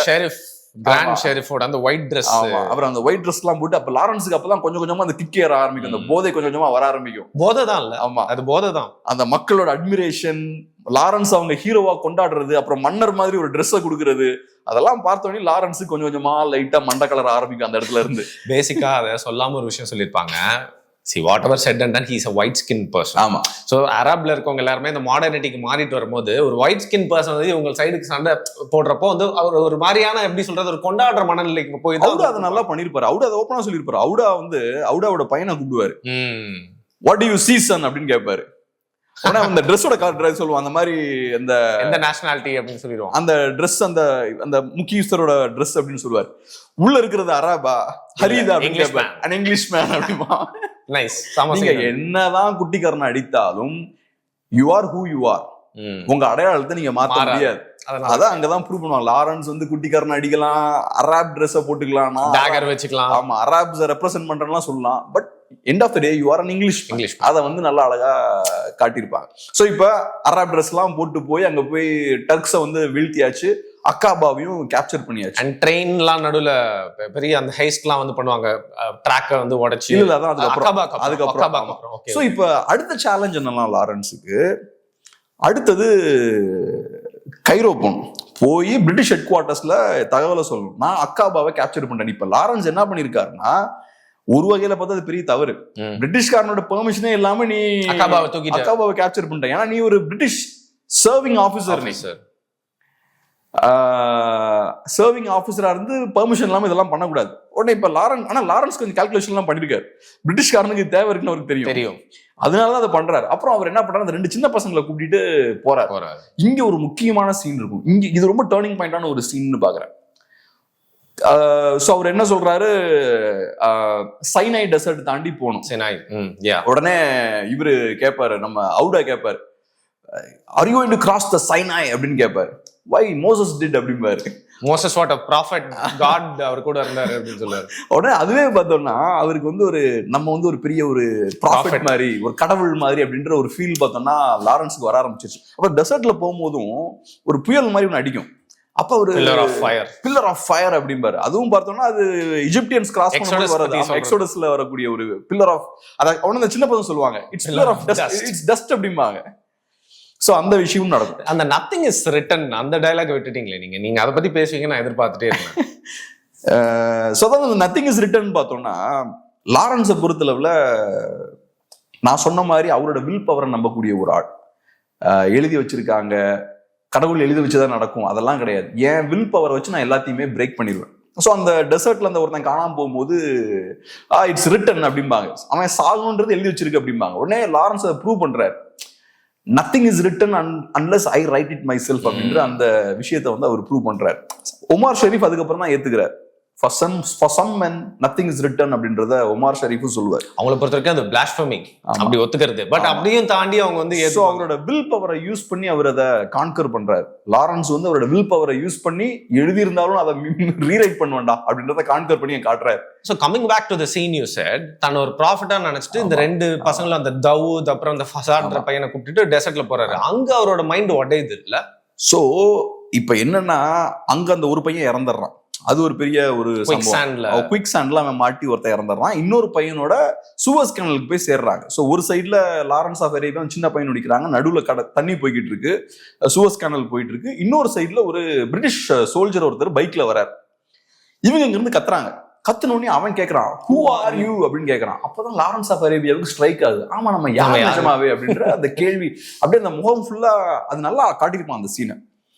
நம்ம ஸ்டார்ட் பண்ணும்போது ஒரு ரொம்ப நல்லவனா ஸ்டார்ட் பண்றோம். இப்போ ஒரு மூர்கனா நம்ம மாறிட்டு இருக்கோம், ஒரு நார்சிசிஸ்டா மாறிட்டு இருக்கோம். அந்த சீனுக்கு இந்த மாதிரி முகமும் பார்த்தோம்னா லாரன்ஸ் ஆஃப் நிஜமான முகம் மூடி இருக்கும், ஃபுல்லா டஸ்டா இருக்கும். ஸோ ஒரு முகமூடி போட்ட மாதிரி லாரன்ஸ் வந்து இருப்பார். அவன் கேட்கறான் ஹூ ஆர் யூன்னு கேட்கறான். அவன் என்ன அர்த்தத்துல கேட்கறான்னா உன்னோட அடையாளத்தை சொல்லுன்னு கேட்கறான். ஆனா அது லாரன்ஸுக்கு வந்து ஆமா நிஜமாவே நம்ம யார் அப்படின்ற அந்த கேள்வி வரும். அப்படியே ஒரு மாதிரி ஸ்டன் ஆகி அப்படியே பார்ப்பார். அதுக்கப்புறம் ஒரு டிஃப்ரெண்ட் பர்சனா அவரு கைரோவுக்கு போறாரு. அந்த அராப் ட்ரெஸ்ஸை போட்டுட்டு இங்கிலீஷ் அந்த மெஸ்குள்ள போவாரு. ஆமா அந்த பார் ஆபீசர்ஸ் பார்க்குள்ள போகும்போது எல்லாம் அவரை ஸ்டாப் பண்றாங்க. அதுக்கப்புறம் சண்டையெல்லாம் போட்டு உள்ள போறாரு. அதுக்கப்புறம் கர்னல் வராரு. வந்து லாரன்ஸ் என்ன பண்ணிட்டு இருக்க, ஏன் இவனோட சேர்ந்து இங்க அந்த அரப் பையனையும் உள்ள கூட்டு போவார். Arabs are not allowed, officers பார்க்குள்ள அலௌட் கிடையாது. சோ உள்ள போயிடுறாரு. உனக்கு ஒரு ப்ராமிஸ் பண்ணிருப்பாரு, உனக்கு ஒரு பெட் நல்ல பெட் எதுவும் தருவேன் அப்படின்னு சொல்லிட்டு. சோ உள்ள போனோடனையும் என்ன பண்ணிட்டு இருக்க லாரன்ஸ் இங்கன்னு கேட்கும்போது நான் அக்காபாவை கேப்சர் பண்ணிட்டேன் பாரு. உடனே எல்லாருக்கும் புரியுது சீரியஸான மேட்டர் இது. அக்காபாவை கேப்சர் பண்ணிட்டியா, நான் இப்ப ஜெனரல் அலம்பி கூட பேசணும், சாரி ஜெனரல்கிட்ட பேசணும்னு சொல்லுவாரு. உடனே இவரு சொல்லுவாரு, இந்த கர்னல் சொல்லுவாரு, இப்ப அந்த ஜெனரல் இல்ல இப்ப அலன்பி வந்திருக்காரு. இப்ப அவர் ரொம்ப முக்கியமான ஒரு ஜெனரல். ஆக்சுவலா என்னன்னா எட்மண்ட் அலன்பி, ரியல் டைம் கேரக்டர், எல்லாமே ரியல் டைம் கேரக்டர். அரப் தியேட்டர்ல ஒரு முக்கியமான ரோல், அரப் ரைசிங்ல அரப் ரெவல்யூஷன்ல முக்கியமான ஒரு அரப் ரெவல்யூஷன்ல இந்த மிடில் ஈஸ்ட் தியேட்டர்லயே அவரோட கண்ட்ரோல்ல தான் இருந்தது. Okay, commanding in chief. ஆமா அவரு தான் ஃபுல் கமாண்ட். ஆமா ஃபுல் கண்ட்ரோல் அவருக்கு தான். அவரு ஒரு நரி. ஜெனரல் அலன்பி ஒரு பயங்கரமான ஒரு ஷார்ப்பான நரி. பட் அப்புறம் எப்படி லாரன்ஸோட இந்த பெயிட்டுக்கு விழுறாரு? ஏன்னா அவ்வளோ சப்போர்ட் பண்ணி அவ்வளோ அவனுக்கு ரீஎன்ஃபோர்ஸ்மெண்ட்ஸ் எல்லாம் கொடுத்துருவாரு. நீங்க எப்படி பாக்குறீங்கன்னு எனக்கு தெரியல. ஆக்சுவலா லாரன்ஸ் ஆஃப் அரேபியா அவர் யூஸ் பண்ணுவார். அவர் தான் யூஸ் பண்றாரு. ஆமா அலன்பி தான் லாரன்ஸை யூஸ் பண்ணுவார். கிளைமேக்ஸ்ல தெரியுது. லாரன்ஸோட கேரக்டர் நல்லா புரிஞ்ச ஒரே ஆள்னா ஜெனரல் அலன்பி தான். அதுல நல்லா புரிஞ்சது அவருக்கு தான். ஆனா அந்த ஃபர்ஸ்ட் சீன்ல கேட்பாங்க லாரன்ஸ் ஆஃப் அரேபியா பத்தி என்ன நினைக்கிறீங்க, லாரன்ஸ் பத்தி என்ன நினைக்கிறீங்கன்னு கேட்பா ஒரு ஜேர்னலிஸ்ட். எனக்கு அவரை பத்தி தெரியாதுன்னு போயிருவாரு. சூப்பரா கடந்து போயிருவாரு. ஆமா அதுதான் ஒரு நரின்றது, அதான் அவன் character. I'm just a soldier அப்படின்றாருல கிளைமேக்ஸ்ல. அதே மாதிரி எனக்கு நான் அவரோட க்ளோஸா பழகுறதுக்கான வாய்ப்பு எனக்கு இல்லம்பர். ஆனா ஆக்சுவலா லாரன்ஸை பத்தி நல்ல புரிதல் யாருக்கு இருக்கும்னா ஜெனரல் அலன்பிக்கு தான் இருக்கும். நான் இதை மிஸ் பண்ணிட்டேன். I thought like he fell for லாரன்ஸ்னு. பட் லாரன்ஸை இவர் யூஸ் பண்ணி லாரன்ஸ் அப்படியே லாரன்ஸ் இப்ப உங்களை பத்தின புரிதல் எனக்கு நல்லா இருக்குன்னா I have the power to use you. ஆமா மெனிபுலேட் பண்றதுக்கு எனக்கு பவர் இருக்கு. ஸோ வருண் வந்து இந்த மாதிரி இந்த ஏரியால எமோஷனலா இருப்பாரு, அதை டச் பண்ணா வருணை கோவப்படுத்தலாம். இதை யூஸ் பண்ணா வருண் சாஃப்டா இருப்பாரு, இதை டச் பண்ணோம்னா வருண்ன்றது காரியத்தை சாதிச்சிடலாம். அவருக்கு லாரன்ஸோட வீக்னஸ் தெரியும். லாரன்ஸோட பர்சனாலிட்டியில இருக்கக்கூடிய வீக்னஸ் எல்லாம் ஜெனரல் அலன்பிக்கு தெரியும். அதுக்கு நம்ம வருவோம். ஸோ இப்ப கர்னல் என்ன பண்றாரு, ஜெனரல் அலன்பியை பார்க்க கூட்டு போறாரு. அந்த ஆள் எவ்வளவு ஷூடா இருப்பான்னா எதையுமே சொல்ல மாட்டான். நீ அக்காபாவை கேப்சர் பண்ணிட்டேன்ற, ஏன் கேப்சர் பண்ண, யாரோட உத்தரவின் பேர்ல அதை பண்ண, நான் ஏன் பண்ணேன்னா பிரிட்டனுக்கு தேவை லாரன்ஸ். இல்ல அக்காபா ஒன்றும் இப்ப உங்களுக்கு முக்கியம் கிடையாது, ஏன்னா டர்க்ஸ் வேற ரூட்ல இருந்து வர ஆரம்பிச்சிட்டாங்க. ஸோ அக்காபா ஒன்றும் முக்கியமான கனெக்டிங் பாயிண்ட் கிடையாது அப்படின்னு சொல்லுவார். அப்புறம் லாரன்ஸ் ஃபர்தர் எக்ஸ்பிளைன் பண்ணுவார், நீங்க ஜெருசலமுக்கு போறீங்கன்னா அக்காபாவை உங்களுக்கு கேப்சர் பண்ண வேண்டிய தேவை இருக்கு. அப்ப அலன்பி கேட்பார், am I going for Jerusalem அப்படின்னு கேட்பார். அவர் பதில் சொல்ல மாட்டார், கேள்வியா கேட்பார். am I going for Jerusalem அப்படின்னு கேட்பார். yes you are அப்படின்னு சொல்லிட்டு ஜெருசலமுக்கு நீ ஏன் போவன்றதெல்லாம் அவரு சொல்றார். அதுக்கப்புறம் கொஞ்ச நேரம் ஆனதுக்கு அப்புறம், நீ சூப்பரான ஒர்க் பண்ணிருக்க, நான் உன்னை மேஜரா ப்ரொமோட் பண்ண போறேன். Major continue the good work அப்படிம்பாரு. உடனே லாரன்ஸ் சொல்லுவாரு, எனக்கு விருப்பம் இல்ல, நான் போறதுக்கு விருப்பம் இல்ல, எனக்கு நான் கேப்சர் பண்ணிட்டேன், ஆனா திரும்ப சண்டைக்கு போறதுக்கு எனக்கு விருப்பம் இல்ல. ஏன்னு கேட்டா சூப்பரான எக்ஸ்பிளேஷன் கொடுப்பாரு. ஒருத்தனை நான் கொல்ல வேண்டிய சூழல் எனக்கு ஏற்பட்டுச்சு. 2 பேரு, ஒருத்தனை நான் குவிக் சாண்டுக்குள்ள சுட்டு கொன்னுட்டேன். ஆமா, நேச்சுரலா சுட்டு கொண்டா கொஞ்சம் அன்கம்ஃபர்டபுளா தான் இருக்கும். இல்ல அது பிரச்சனை இல்ல, அதான் எக்ஸ்கியூஸ் பண்ணுவார், இனிமேல் இந்த மாதிரி பண்ணாத அப்படின்னு சொல்லுவாரு. அதுக்கு ஒரு நல்ல எக்ஸ்பிளேஷன் கொடுப்பாரு. சுட்டு கொண்டுட்டேன்னு அவர் சொல்லும் போது அவரு லாரன்ஸ் என்ன சொல்றாரு, அந்த ஜெனரல் என்ன சொல்றாரு, கரெக்ட், அஃப்கோர்ஸ் சுட்டா கொஞ்சம் அன்கம்ஃபர்டபுளா தான் ஃபீல் பண்ணுவீங்க அப்படின்றாரு. இல்ல அது பிரச்சனை இல்ல, ஐ என்ஜாய்ட் இட் அப்படின்றாரு. சோ அந்த சுட்டு கொன்னதை நான் என்ஜாய் பண்றேன்னு லாரன்ஸ் சொல்லுவார். அப்ப ஜெனரல் அலன்பி ஒரு செகண்ட் அப்படியே பாப்பாரு. பட் அலன்பியை பொறுத்தளவுல காரியம் நடக்கணும், நீ அராப்ஸ சுடு பொத, எனக்கு அதை பத்தி எனக்கு கவலை கிடையாது, எனக்கு அங்க வேலை நடக்கணும். சோ பரவாயில்ல, இதெல்லாம் ஒண்ணும் தப்பு இல்ல, நீ திரும்ப அங்க கிளம்பி போ அப்படின்னு அலன்பி சொல்லுவார். அப்ப கரெக்டா பாத்தீங்கன்னா லாரன்ஸோட வீக்னஸ் அலன்பிக்கு தெரியும். லாரன்ஸுக்கு இந்த புகழ்ச்சி எல்லாம் பிடிக்கும். உடனே டக்குனு ட்ரைடனை பார்த்து கேட்பாரு, லாரன்ஸ் செஞ்ச இந்த விஷயத்தை என்ன நினைக்கிறீங்க, சோல்ஜரி பயங்கரமா பண்ணிட்டாரு. கர்னல்ட்ட கேட்பாரு, லாரன்ஸோட இந்த செயலை எப்படி பாக்குறீங்க, சூப்பரான விஷயம் சார், பயங்கரமா லாரன்ஸ் பண்ணிட்டாரு. வெளியேறத கூப்பிடுவாரு, வில்லியம் அப்படின்னு கூப்பிடுவாரு. அவன் உள்ள ஒருத்தன் வருவான், லாரன்ஸோட விஷயத்தை பத்தி கேள்விப்பட்டீங்களா, ஆமா, அதை பத்தி என்ன நினைக்கிறீங்க, பயங்கரமான பிரில்லியன்ட் ஒர்க் அப்படிம்பாங்க. உடனே லாரன்ஸுக்கு அப்படியே புல்லரிக்க ஆரம்பிச்சிடும். சோ லாரன்ஸுக்கு இந்த புகழ்ச்சி பெருமை எல்லாம் பிடிக்கும்ன்றது அலன்பிக்கு தெரியும். சம கேரக்டர். அதுக்கப்புறம் பாத்தீங்கன்னா அலன்பி இன்னும் பூஸ்டப் பண்ணுவான் லாரன்ஸ. நம்ம போய் ஆபீசர்ஸ் பார்ல போய் நம்ம ட்ரிங்க் பண்ணுவோம் அப்படின்னு கூட்டு போவான். ஒரு ஜெனரலோட அப்படி நடந்து போறதுக்கான வாய்ப்பு கிடைக்கிறது சாதாரண விஷயம் கிடையாது. சூப்பரா காட்டுவாங்க. ஏன்னா எல்லாருமே எழுந்து சல்யூட் அடிச்சிட்டே பார்த்தோம்னா அங்க பிரிட்டிஷ் டிசிப்ளின் அந்த சீன்ல ரொம்ப அழகா காட்டி. எக்ஸாக்ட்லி. லாரன்ஸோட சேர்ந்து லாரன்ஸ், ட்ரைடன், அப்புறம் அந்த கர்னல், அப்புறம் ஜெனரல் அலன்பி 4 பேரும் சேர்ந்து போறாங்க. அப்படியே அந்த காரிடார்ல நடந்து போறாங்க. காரிடார்ல நடந்து போகும்போது எல்லாம் அந்த பிரிட்டிஷ் டிசிப்ளின் போதும் எல்லாம் சல்யூட் வைக்கிறாங்க. அப்படியே லாரன்ஸுக்கு அதெல்லாம் பூரிப்பு வந்துரும். பார்க்குள்ள போனா எல்லாம் குடிச்சிட்டு இருப்பாங்க, மேஜர் பார்த்தோன்னா எல்லாம் நின்றுவாங்க. சோ லாரன்ஸுக்கு பார்த்தோம்னா அந்த ஒரு எனர்ஜெட்டிக்கான ஒரு ஃபீல் கிடைக்கும். அந்த லாரன்ஸ் வந்து இந்த புகழ்ச்சி, க்ளோரி என்ஜாய் பண்ணக்கூடிய கேரக்டர். பவர், அது பவர் தான் அதை காட்டுது. பிரிட்டிஷ் டிசிப்ளின் பவரை காட்டக்கூடிய விஷயம். சோ லாரன்ஸ் இதுலயே கொஞ்சம் பாதி விழுந்துருவார். அதுக்கப்புறம் பார்க்குள்ள போனதுக்கு அப்புறம் பாத்தீங்கன்னா ஜெனரல் அலன்பி சூப்பரா சொல்லுவார், easy gentlemen, I am here at the invitation of Major Lawrence அப்படிம்பாரு. அங்கேயும் பாத்தீங்கன்னா லாரன்ஸ் உயர்த்தி காட்டுற மாதிரி கொடுப்பாரு. லாரன்ஸ் என்ன இன்வைட் பண்ணி நான் இங்க வந்திருக்கேன் பாரு. அப்புறம் உள்ள போய் இந்த போரை பொறுத்தளவுல இது வேணும் அது வேணும்லாம் பேசுவாங்க. அப்ப லாரன்ஸ் டக்குன்னு உள்ள வருவாரு. எங்களுக்கு நீங்க கன்ஸ் எல்லாம் கொடுப்பீங்களா அப்படின்னு கேட்பாரு. ஆர்ட்லரி எடுத்துக்கோ, பணம் வேணும் எடுத்துக்கோ. அப்புறம் கடைசி நக்கலா கேட்பாரு, so you are going back to Arabia அப்படிம்பாரு. Yes of course I am அப்படிம்பாரு. இவரு விழுந்தாச்சு. லாரன்ஸ் வந்து கன்வின்ஸ் பண்ணி உள்ள கொண்டு வந்துருவோம். சோ லாரன்ஸோட வீக்னஸ் தெரியும், அதை கரெக்டா யூஸ் பண்ணி அலன்பி பார்த்தோம்னா லாரன்ஸ் வச்சு கேம் ஆடுவார். எப்பவுமே நமக்கு நார்சிசிஸ்டிக் கேரக்டர் இருக்கும்போது புகழ்ச்சி நிறைய பிடிக்குதுனாலே அது ஒரு வீக்னஸ். அதை வச்சு எல்லாருமே யூஸ் பண்ணிடுவாங்க. இன்னொருத்தன் நினைச்சானா நம்மள யூஸ் பண்ணிடலாம். அதனாலதான் நான் பாத்திருக்கேன் எக்ஸ்ட்ரீம்லி சக்சஸ்ஃபுல் பிசினஸ் மேன் எல்லாம் பாத்தீங்கன்னா நீங்க என்ன புகழ்ந்தாலும் என்ன எடுத்துக்க மாட்டாங்கல்ல, ரியாக்ஷனே இருக்காது. அவனோட வீக்னஸ் அவன் காட்டவே மாட்டான். ஆனா லாரன்ஸ் அப்படி இல்லை, புகழும் போதே மூஞ்சில் அப்படி ரியாக்ஷன் டக் டக்குன்னு மாறும். சோ அதனால லாரன்ஸோட வீக்னஸ் தெரிஞ்சு ரைட் கிளம்புடா அப்படின்னு அனுப்பிடுவாங்க. அப்புறம் லாரன்ஸ் நிறைய பணத்தோட ஆயுதங்களோட திரும்ப ஆர்ம்டு கார் எல்லாத்தையும் TNT அரேபுக்கு அங்க அரேபியாவுக்கு திரும்ப போறாரு. சோ இப்ப லாரன்ஸோட வேலை என்னன்னா அங்க குழப்பத்தை கிரியேட் பண்ணும். டர்க்கிஷ் படைகளுக்கு சப்ளை செயின் இருக்குல்ல, அந்த சப்ளை செயினை டிஸ்டர்ப் பண்ணும். டர்க்கிஷ் படைகளோட ட்ரெயின், தண்டவாளங்கள், கனெக்ஷன்ஸ் எல்லாத்தையுமே உடைக்கணும். லாரன்ஸ் அந்த வேலையை பயங்கரமா பண்றாரு, அடிச்சு காலி பண்றாரு. லாரன்ஸை பொறுத்தளவுல அரேபியாவுக்குள்ள பூந்து அரேப் பகுதிகளில் ஆட்டோமன்ஸை தெறிக்க விடுறாரு. அவங்களோட அந்த சப்ளை செயினை ஃபுல்லா காலி பண்றாரு. இப்ப இதுல இருக்க பொலிட்டிக்ஸ் என்னன்னு பார்த்தோம்னா, ஆட்டோமன் எம்பையர் கண்ட்ரோல்ல தான் இப்ப இருக்கக்கூடிய சாதி அரேபியா இந்த பகுதியெல்லாம் இன்னைக்கு இருக்கு. அரேப்ஸுக்கு அங்க தனி நாடு வேணும்ன்ற விருப்பம் இருக்கு. செகண்ட் வேர்ல்டு வார்ல பிரிட்டிஷ்காரங்க ஆட்டோமன்ஸ்க்கு எதிராக சண்டை போட்டு இருக்காங்க. சோ பிரிட்டிஷ்காரங்க என்ன யோசிக்கிறாங்க, அரேப் புரட்சியை நம்ம என்கரேஜ் பண்ணோம்னா அரேப்ஸ் வந்து டர்க்ஸுக்கு எதிராக திரும்பிடுவாங்க. சோ அரேப்ஸை நம்ம யூஸ் பண்ணலாம் அப்படின்றதுதான் பிரிட்டிஷோட ஸ்ட்ராட்டஜி. அதுக்குதான் லாரன்ஸ் அவங்க யூஸ் பண்றாங்க. நீங்க போய் அரேப் கிளர்ச்சி இருக்கு பாருங்க, அந்த ரெவல்யூஷனை தூண்டி விடுங்க, டர்க்ஸுக்கு எதிராக அந்த மக்களை திருப்புங்க. சோ அதனாலதான் ஜெனரல் அலன்பி என்ன பண்றாரு, லாரன்ஸ் ஆஃப் அரேபியாவை பிடிச்ச மாதிரி செயல்பட விடுறாரு. ரீஎன்ஃபோர்ஸ்மென்ட்லாம் கொடுத்து அனுப்புறாரு. என்னமோ பண்ணு, ஆனா அரேப்ஸ டர்க்ஸ்க்கு எதிராக திருப்பி அந்த வேலைய பண்றாங்க. லாரன்ஸும் அதுக்கு ஏத்த மாதிரி அராப்ஸை கரெக்டா அராப்ஸோட ரெஸ்பெக்ட் லாரன்ஸ் வின் பண்றாரு. அதுவும் ட்ரைப்ஸை ஒன்றிணைக்கிறதும் பண்ணிடுவான். அராப்ஸுக்கு அது பிடிக்குது. சோ லாரன்ஸோட லீடர்ஷிப்பை ஏத்துக்கிறாங்க. இவங்க எல்லாரும் சேர்ந்து டர்க்ஸுக்கு ஏகப்பட்ட பிரச்சனைகள். அராப்ஸை பொறுத்தளவு பிரிட்டிஷ்காரங்க நம்புறாங்க. அவங்க என்ன நம்புறாங்கன்னா, இந்த சண்டை முடிஞ்சதுக்கு அப்புறம் நம்ம கிட்ட கொடுத்துருவாங்க, நமக்கு விடுதலை கிடைக்கும் அப்படின்ற எண்ணத்தோட அராப்ஸ் வந்து சண்டை போடுறாங்க. லாரன்ஸும் அதை நம்புறாரு.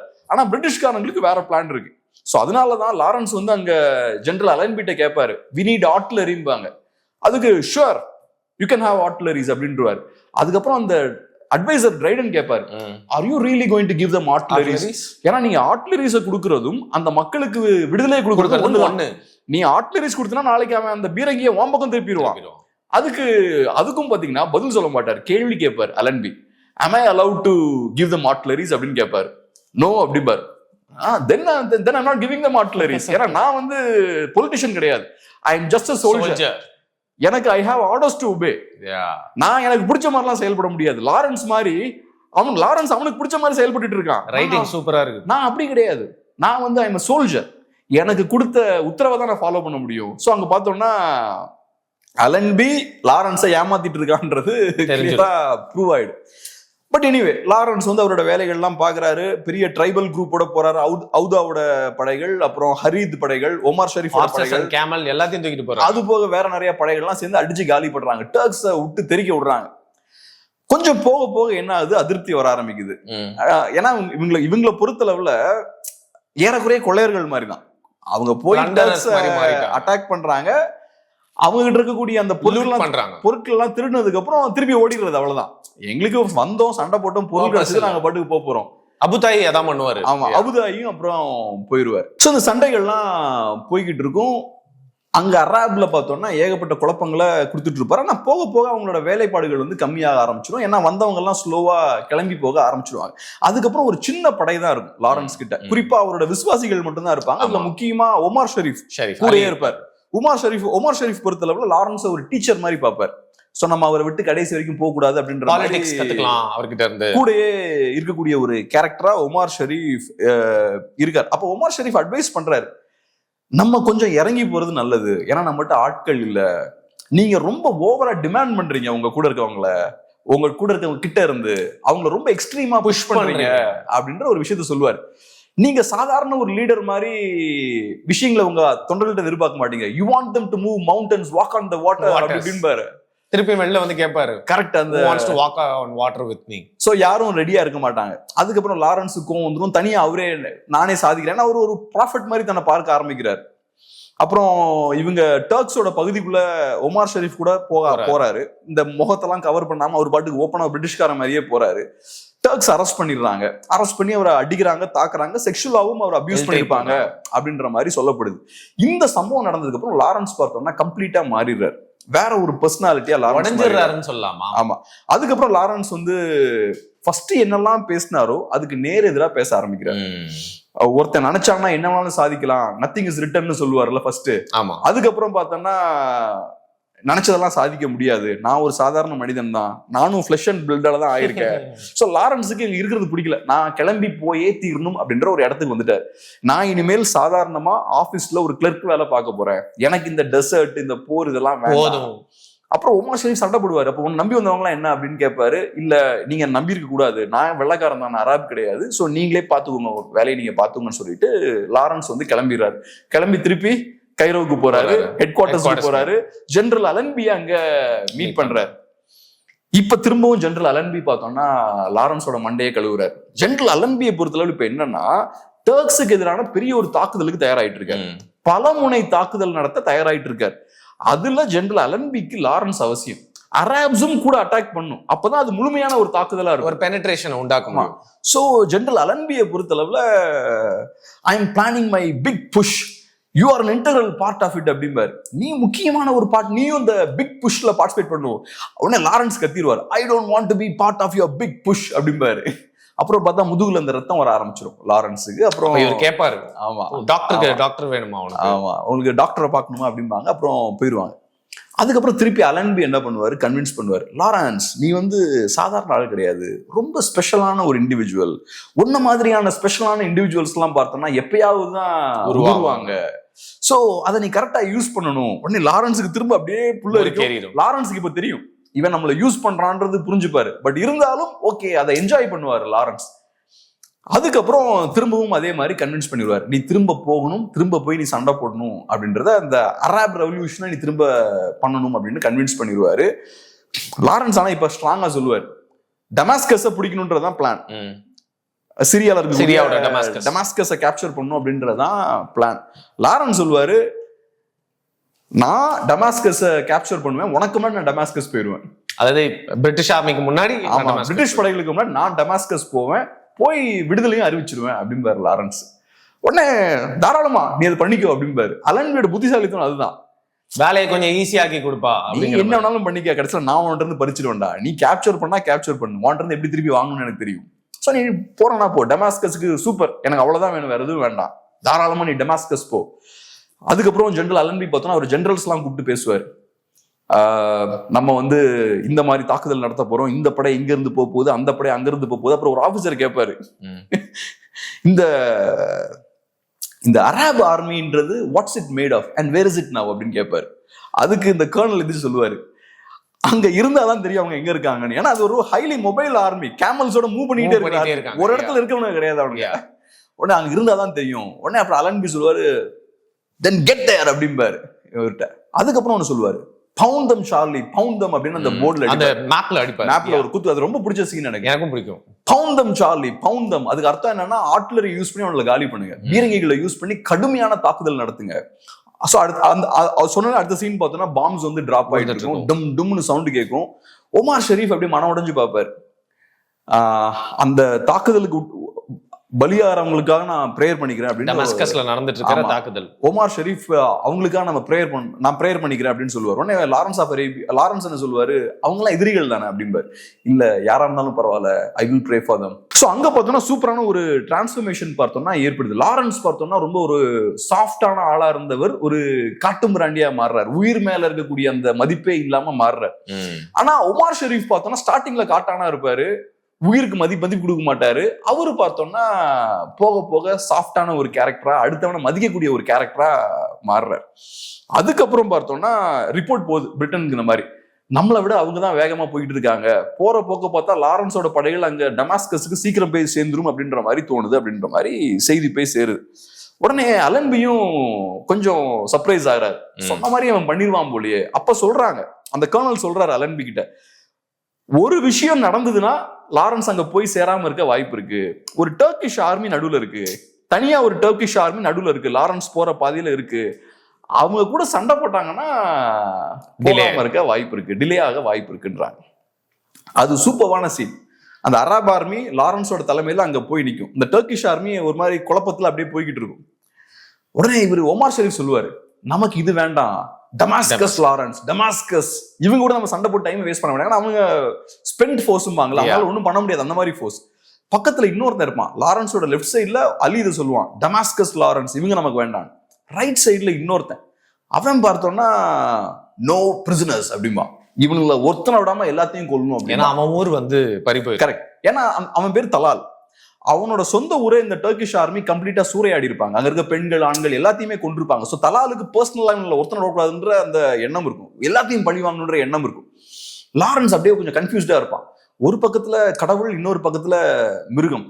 அந்த கமல்ஹாசன் சொல்லுவார்ல, கடவுள் பாதி மிருகம் பாதின்னு. ஸோ லாரன்ஸ் குழப்பத்துல இருப்பாரு, எந்த ஸ்டாண்ட் எடுக்கலான்னு. இப்பதான் பாத்தீங்கன்னா அந்த பியூட்டிஃபுல்லான ஒரு சீன் வரும். தலால் பொறுத்தளவு தலால் பர்சனலா அவங்களால பாதிக்கப்பட்டனால அவங்கள பழி வாங்கணும் அப்படின்ற வெறியில இருப்பாரு. ஆனா லாரன்ஸ் வந்து முடிவெடுக்க முடியாம தவிச்சிட்டு இருப்பாரு, கொஞ்சம் கன்ஃபியூஸ்டான ஸ்டேட்ல இருப்பாரு. ஏன்னா இன்னொரு சைட்ல ஒமார் ஷெரீப் சண்டை போட வேண்டாம், நம்ம போலாம் அப்படின்ற மாதிரி சொல்லுவார். உடனே இப்ப தலால் என்ன பண்றாரு, லாரன்ஸை கன்வின்ஸ் பண்ணணும்னு இடத்துக்கு வர்றாரு. சோ உயிர் தியாகம் பண்ணலான்ற இடத்துக்கு போறாரு. ஃபர்ஸ்ட் ஒரு ஸ்டெப் அப்படியே ஃப்ரண்ட்ல போறாரு, ஃப்ரண்ட்ல போய் லாரன்ஸ் அப்படியே பாக்குறாரு, பின்னாடி குதிரையில ஒரு 2 ஸ்டெப் ஃப்ரண்ட்ல போயிட்டு பின்னாடி திரும்பி லாரன்ஸை பாக்குறாரு, கத்திய தூக்குறாரு, தலால் அப்படின்னு கத்திக்கிட்டு ஸ்ட்ரைட்டா அந்த படைகளை நோக்கி அவர் போறாரு. போகும்போது அவங்க பாவம், அவங்களுக்கு என்ன தெரியும், திடீர்னு அந்த கத்தியோட வரானே அவனை ஷூட் பண்ணிடுவாங்க. ஷூட் பண்ணோடனே ரத்தம்லாம் கீழே தெரிக்கும், அவரும் கீழே விழுந்துருவாரு. லாரன்ஸுக்கு பயங்கரமா அந்த ஒரு மாதிரி ஒரு தலைக்கு அந்த வெறி ஏறுறது வந்துடும். நோ பிரிசனர்ஸ் லாரன்ஸ் கத்துவார், கத்திட்டு இவங்களும் உள்ள போக ஆரம்பிச்சிருவாங்க. ஒமார் ஷெரீஃபுக்கு தெரியும் பெரிய தவறு நடந்துருச்சுன்னு. ஓ காட்னு கத்திக்கிட்டே போவாரு ஒமார் ஷெரீஃப். வேற வழி கிடையாது, சார்ஜ் பண்ணியாச்சுன்னா நீங்க போய் தான் ஆகணும், உங்களுக்கு பிடிக்கலனாலும் பின்னாடி போய் தான் ஆகணும். போவாங்க. லாரன்ஸ் ஆஃப் அரேபியா ஈவு இறக்கமே இல்லாம எல்லாத்தையும் கொண்டுருவார் லாரன்ஸ், சுட்டுட்டே இருப்பாரு. ஆமா, லாரன்ஸும் பார்த்தோன்னா பைத்தியம் மாதிரி கையில துப்பாக்கி எடுத்து எல்லாத்தையும் ஷூட் பண்ண ஆரம்பிச்சிருவாரு. அங்க இருந்த படை வீரர்களும் ஈவு இறக்கமே இல்லாம எல்லாத்தையும் கொண்டுருவாங்க. இந்த விஷயம் நடந்துரும். சோ அப்ப லாரன்ஸ் வந்து இப்ப பீக் வந்துட்டார். லாரன்ஸ் வந்து ஒரு மிருகமா கம்ப்ளீட்டா வெறியோட உச்சத்துக்கு, ஆமா வெறியோட உச்சத்துக்கு வந்துட்டார். கடைசியா இப்ப அவங்க ஆக்சுவலா ஒரு பத்திரிகையாளரும் இருப்பார், பென்ட்லி அப்படின்ற ஒரு பத்திரிகையாளர் இருப்பார், ஃப்ரம் தி யுஎஸ். ஆமா, யுஎஸ்ல இருந்து வந்திருப்பார். அந்த பத்திரிகையாளர் பார்த்தோம்னா லாரன்ஸை ஸ்டார்டிங்ல இருந்தே ஃபாலோ பண்ணி நல்லா போட்டோஸ் எல்லாம் எடுத்துட்டு இருப்பார். குறிப்பா அந்த பத்திரிகையாளரோட எய்ம் என்னன்னா, இந்த போருக்குள்ள அமெரிக்காவை இழுத்துறணும், அப்ப போரை ரொம்ப கிளாமரஸா காட்டணும். அப்ப பெரிய ஹீரோயிசம் எல்லாம் காட்டக்கூடிய லாரன்ஸை ப்ரொஜெக்ட் பண்ணி காட்டுறாங்க. சோ அதுக்கு லாரன்ஸை யூஸ் பண்ணுவாங்க. லாரன்ஸுக்கு ஒரு பெரிய ஒரு லார்ஜர் தன் லைஃப் இமேஜ் கொடுப்பாங்க. சோ அந்த வேலையை பென்ட்லி அங்க அந்த அரேபியால அந்த போர் நடந்துட்டு இருக்கும்போது பண்ணிட்டு இருக்காரு. சோ லாரன்ஸும் பார்த்தோம்னா ஒரு வகையில அந்த கேமராக்கு பெர்ஃபார்ம் பண்ணிட்டு இருப்பாரு. நீங்க சொன்ன சூப்பரான ஷாட்லாம் இருக்குல்ல, அந்த ட்ரெயின் மேல அப்படியே ஒரு மாதிரி ஒரு மெசையா மாதிரி அப்படி கையெல்லாம் தூக்கி நடந்து போறது. லாரன்ஸுக்கு இந்த கேமரா நம்மள வாட்ச் பண்ணிட்டு இருக்கு, நம்ம கேமராவுக்கு பெர்ஃபார்ம் பண்ணும் அப்படின்றது லாரன்ஸுக்கு ரொம்ப பிடிக்கும். போஸ்ட் கொடுக்கறதெல்லாம் பிடிக்குது. சோ கேமராக்கு பெர்ஃபார்ம் பண்ண லாரன்ஸ் ஒரு மிருகமா மாறிக்கிட்டே இருக்காரு. கடைசியில இங்க போய் முடியுது, எல்லாத்தையும் வெறித்தனமா கொண்டுறாங்க. அதுக்கப்புறம் பென்ட்லிக்கே கோவம் வருது, உன்னோட அந்த ராட்டன் ஃபேஸ கடைசியான ஒரு போட்டோ எடுத்துக்கிறேன் அப்படின்னு எடுத்துட்டு போற. லாரன்ஸ் மூஞ்செல்லாம் ரத்தமா இருக்கு, ஆமா மிருகம் மாதிரி இருக்காரு. அந்த போட்டோ எடுத்துட்டு கடைசியில முடிச்சிடுறாங்க. அதுக்கப்புறம் இப்ப என்ன பண்றாங்க, அரப் படைகள் என்ன பண்றாங்க, டமாஸ்கஸ் நோக்கி போறாங்க. சோ தேவையில்லாம இந்த படையை அடிச்சு நொறுக்கிட்டு டமாஸ்கஸ் நோக்கி இப்ப லாரன்ஸோட படைகள் போயிட்டு இருக்கு, அரப் படைகள் போயிட்டு இருக்கு. அவங்க டமாஸ்கஸை நெருங்கும் போது ஒருத்தர் அங்கிருந்து ஆப்போசிட்ல ஓடி வர்றாரு, வந்து கிரேப்ஸை கையில கொடுக்குறாரு. Lawrence, this is from Damascus அப்படின்றாரு. டமாஸ்கஸ்ல இருந்து நாங்க அந்த கிரேப்ஸ் கொண்டு வந்திருக்கோம். சொல்ல வர விரும்புற விஷயம் என்னன்னா, கிட்ட வந்துட்டோம் நம்ம டமாஸ்கஸ்க்கு அப்படின்றத சொல்ல வராங்க, சிம்பாலிக்கா. ஆமா. சோ இப்ப என்னன்னு பாத்தீங்கன்னா, அந்த கிரேப்ஸ் எடுத்து அவர் அப்படியே வாயில வைப்பாரு, பயங்கரமா புளிக்கும். It's not ripe. ஆமா, அதுக்கு அவர் சிரிச்சுக்கிட்டே சொல்லுவாரு, இட்ஸ் நாட் ரைப், அது இன்னும் பழுக்கல அப்படின்னு சொல்லுவாரு.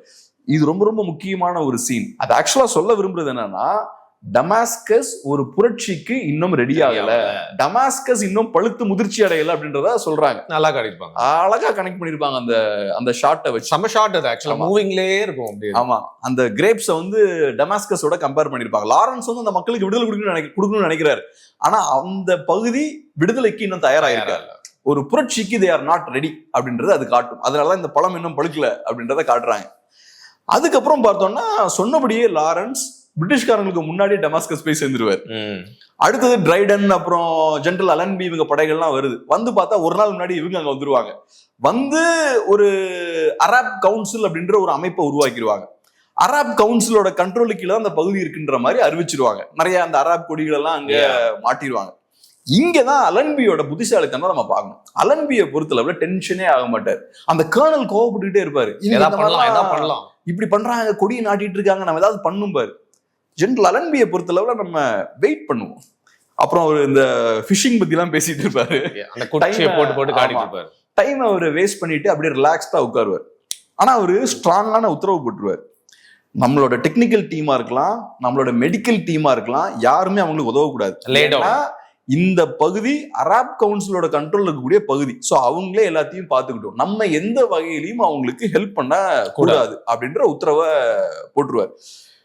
போட்டுட்டு அவருக்கு தெரியும் இவங்களால நிர்வாகம் பண்ண முடியாதுன்னு அவங்களுக்கு தெரியும். அட்மினிஸ்ட்ரேஷன் தெரியாது. ஆமா, அட்மினிஸ்ட்ரேஷன் தெரியாது, அதுக்கு தேவையான டெக்னிக்கல் டீமும் கிடையாது, மெடிக்கல் டீமும் அவங்களுக்கு கிடையாது. சோ போர்ல நிறைய பேர் பாதிக்கப்பட்டிருக்காங்க, அவங்களுக்கு ட்ரீட்மெண்ட் கொடுக்க முடியாது. அப்புறம் அங்க ஜெனரேட்டர்ஸ் எல்லாம் உடஞ்சிருக்கு, அந்த ஜெனரேட்டர்ஸ் எல்லாம் ரிப்பேர் பண்ணாதான் பவர் இருக்கும், ஃபயர் சர்வீஸ் எல்லாமே ஒர்க் ஆகும் அப்பதான். சோ ஜெனரல் அலன்பிக்கு தெரியும், நம்ம பாட்டுக்கு ஸ்லோவா உட்காந்து வேடிக்கை பார்த்தாலே அவங்களா கொலாப்ஸ் ஆயிடுவாங்கன்னு தெரியும். சோ லாரன்ஸும் என்னெல்லாமோ முயற்சி பண்ணி எல்லாத்தையும் சேர்த்துடலான்னு பார்ப்பாரு. கடைசியில பார்த்தோம்னா லாரன்ஸ் நினைச்ச மாதிரி எதுவுமே போகாது, கொலாப்ஸ் ஆயிடும்.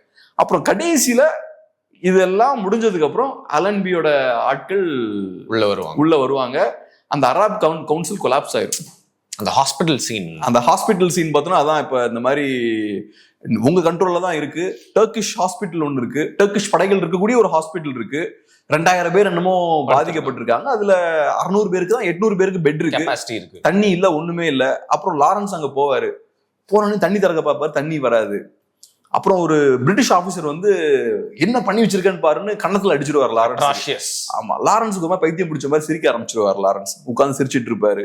சோ அது காட்டக்கூடிய விஷயம் என்னன்னா, இந்த ஹோல் புரட்சியே ஒரு ஜோக் அப்படின்ற மாதிரி கடைசியில ஆயிரும். ஹோல் புரட்சின்னு சொல்றதை விட லாரன்ஸோட அந்த முயற்சி ஒரு joke, used as a tool for பிரிட்டிஷோட அந்த ஹோல். கடைசியில இட்ஸ் ஃபார் நோ யூஸ்ன்ற மாதிரி ஆகி போயிடும். எல்லா எஃபர்ட்ஸ் எல்லாமே வேஸ்டட் அப்படின்ற மாதிரி ஆயிரும். அதுக்கப்புறம் பார்த்தா லாரன்ஸ் வந்து பெரிய ஒரு தோல்வியில போய் முடிச்சிடும். பெரிய வீழ்ச்சியில போய் லாரன்ஸ் வந்து விழுந்துடுவார். அதுக்கப்புறம் திரும்பவும் ஹெட் குவார்ட்டர்ஸ்க்கு போவார் லாரன்ஸ். போனா அங்க பிரின்ஸ் ஃபைசல் இருப்பார். பிரின்ஸ் ஃபைசல் பார்த்த உடனே லாரன்ஸை பார்த்த உடனே அப்படி பழைய அந்த ஃப்ரெண்ட்லி டோன்ல லாரன்ஸ் அப்படின்னு போவார். லாரன்ஸ் வந்து அந்த ஒரு ஆபீசர் மாதிரியே சார் அப்படிம்பாரு. உடனே அப்பயே ஃபைசலுக்கு புரிஞ்சிடும், இவன் வேற ஒரு டோன்ல வந்திருக்கான், பழைய லாரன்ஸா வரல, இவன் ஒரு பிரிட்டிஷ் ஆபீசரா வந்திருக்கான். ஓ அப்படின்னு சொல்லிட்டு அவரு புரிஞ்சுப்பார். அதுக்கப்புறம் பிரின்ஸ் ஃபைசலுக்கு கோவத்துல இருப்பார். ஏன்னா பிரிட்டிஷ்காரங்க அந்த காலகட்டத்துல சைக்ஸ் பீக்கோ அப்படின்ற ஒரு அக்ரிமெண்ட் போட்டிருப்பாங்க, பிரிட்டிஷ்காரங்களும் பிரெஞ்சுக்காரங்களும் சேர்ந்து. சோ இப்ப இஸ்ரேலோட வரலாறு நீங்க எடுத்து பாத்தீங்கன்னா சைக்ஸ் பீக்கோ அக்ரிமெண்ட் ரொம்ப முக்கியமான அக்ரிமெண்ட். ஃபர்ஸ்ட் பிரிட்டிஷ்காரங்க என்ன சொல்லுவாங்கன்னா நாங்க லேண்ட் அவங்ககிட்ட கொடுத்துருவோம்னு சொல்லுவாங்க, அராப்ஸ் கிட்டே கொடுத்துருவோம்பாங்க. அதுக்கப்புறம் சீக்கிரட்டா சைக்ஸ் பீக்கோன்னு ஒரு அக்ரிமெண்ட் சைன் பண்ணுவாங்க. என்ன அக்ரிமெண்ட்னா, ஃபர்ஸ்ட் வேர்ல்ட் வார் முடிஞ்சதுக்கு அப்புறம் அந்த அராப் பகுதிகளை நம்மளே பிரிச்சுக்கலாம் அப்படின்றதுதான். அதாவது English people, English and French ரெண்டு பேரும் சேர்ந்து இந்த பகுதியை பிரிச்சுக்கலாம் அப்படின்றதான் ஐடியா. இந்த நியூஸ் லீக் ஆயிரும். சோ ஃபைசல் ரொம்ப கோபமா இருப்பார். சோ நீங்க இப்படி பண்ணிட்டீங்களேன்ற மாதிரி சண்டை போட்டு இருப்பாங்க. லாரன்ஸுக்கு புரியாது, என்ன என்ன என்ன சண்டை போட்டுருக்கீங்க, இவன் உங்களோட நல்லா ஆக்ட் பண்றான் அப்படின்னு லாரன்ஸை பார்த்து அவர் சொல்லிட்டு ஃபைசல் சொல்லுவார், இவன் இன்னும் உங்களோட பெட்டர் ஆக்ட் பண்றாமா. அப்புறம் ஜெனரல் அலன்பி கேட்பாரு, நிஜமாவே உனக்கு தெரியாதா அப்படின்னு கேட்பாரு. எனக்கு தெரியாது, ஏன்னா நான் வேற சண்டை போட்டு எனக்கு தெரியாதுன்னு பாரு. அதுக்கப்புறம் சொல்லுவாங்க, சைக்ஸ் பீக்கோன்ற 2 இண்டிவிஜுவல் சேர்ந்து ஒரு அக்ரிமெண்ட் ஒன்று சைன் பண்ணிருக்காங்க. ஸோ அந்த அக்ரிமெண்ட் படி நம்ம இதை உடைக்க போறோம். லாரன்ஸ் உடனே டென்ஷன் ஆயிடுவார், நீங்க என்ன ஏமாத்திட்டீங்க, பொலிட்டிஷியன்ஸ் மட்டும் நம்பவே கூடாது. அப்ப அவங்க என்ன பண்ணுவாங்க, நீயும் ஒன்னும் யோகியம் கிடையாது, நீயே டபுள் சைடு போயிட்ட, டர்ன் கோட் ஆயிட்ட, நாங்க முழு போய் சொன்னா நீ ஹாஃப் லைஃப் சொன்ன நீ, சோ ரெண்டுக்கும் ஒன்னும் பெரிய வித்தியாசம் கிடையாது, நீயும் எங்க கூட உள்ள ஆள் தான் அப்படின்ற மாதிரி சொல்லுவாங்க. லாரன்ஸ் அப்புறம் ஒரு மாதிரி ஒரு மனம் உடைஞ்சு போயிருவாரு. இப்ப என்ன ஆகுதுன்னா, ரெண்டு தரப்புக்குமே லாரன்ஸை பிடிக்கல. இப்ப ஒண்ணு லாரன்ஸை டிஸ்போஸ் பண்ணா பெட்டர்ன்ற இடத்துக்கு வந்துட்டாரு. பிரிட்டிஷ்காரங்களும் இவன் ஒரு கோளாறு இருந்தானா கண்டிப்பா பிரச்சனையே பண்ணுவான், சோ இவனை காலி பண்ணிடலாம் அப்படின்ற இடத்துக்கு வந்துருவாங்க. கார்னல், ஆமா, they'll make him colonel. ஆமா, அப்புறம் ப்ரோமோட் பண்ணிடுவாங்க. ஐடியா என்னன்னா, நான் ப்ரோமோட் பண்றேன், சத்தம் இல்லாம வீட்டுக்கு போ, ரிட்டையர் ஆயிட்டு வீட்டுக்கு போயிரு அப்படின்றதான் ஐடியா. அதுக்கப்புறம் பார்த்தோம்னா இவங்க பங்கு போட ஆரம்பிச்சிருவாங்க. எனக்கு இந்தந்த பகுதிகள்லாம் எனக்கு வேணும், இந்தந்த துறைகள்லாம் எங்க கண்ட்ரோல்ல இருக்கும். சோ அலன்பியும் பிரின்ஸ் ஃபைசலும் பங்கு போட ஆரம்பிச்சிருவாங்க. அதுக்கப்புறம் லாரன்ஸ் ஊருக்கு போறாரு, பிரிட்டனுக்கு போறாரு. அங்க பைக் ஆக்சிடென்ட்ல இறந்துறாரு. Starting scene. ஆமா, ஃபர்ஸ்ட் சீன்லோட அது வந்து கனெக்ட் ஆகுது. ஸோ ஒரு பெரிய ஒரு ட்ராஜடி, ஒரு பெரிய புரட்சி பண்ணும், பயங்கரமான ஒரு கிளாமரஸான ஒரு விஷன் இதெல்லாம் வச்சுட்டு அங்க போவார் லாரன்ஸ். கடைசியில பெரிய ஒரு ட்ராஜடியில போய் முடியும். அவர் நினைச்ச விஷயங்களும் நடக்காது.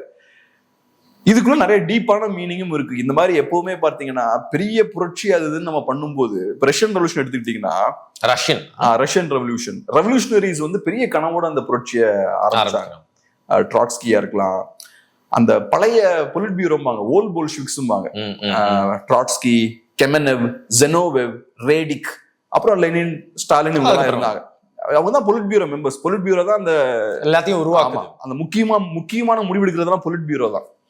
புரட்சி காலகட்டத்துல ஃபுல் ஃபயர்ல வேலை பார்த்தாங்க. அவங்கள பொறுத்தளவுல பெரிய ஒரு மாற்றம் வரப்போகுதுன்ற ஒரு நம்பிக்கையில பண்ணாங்க.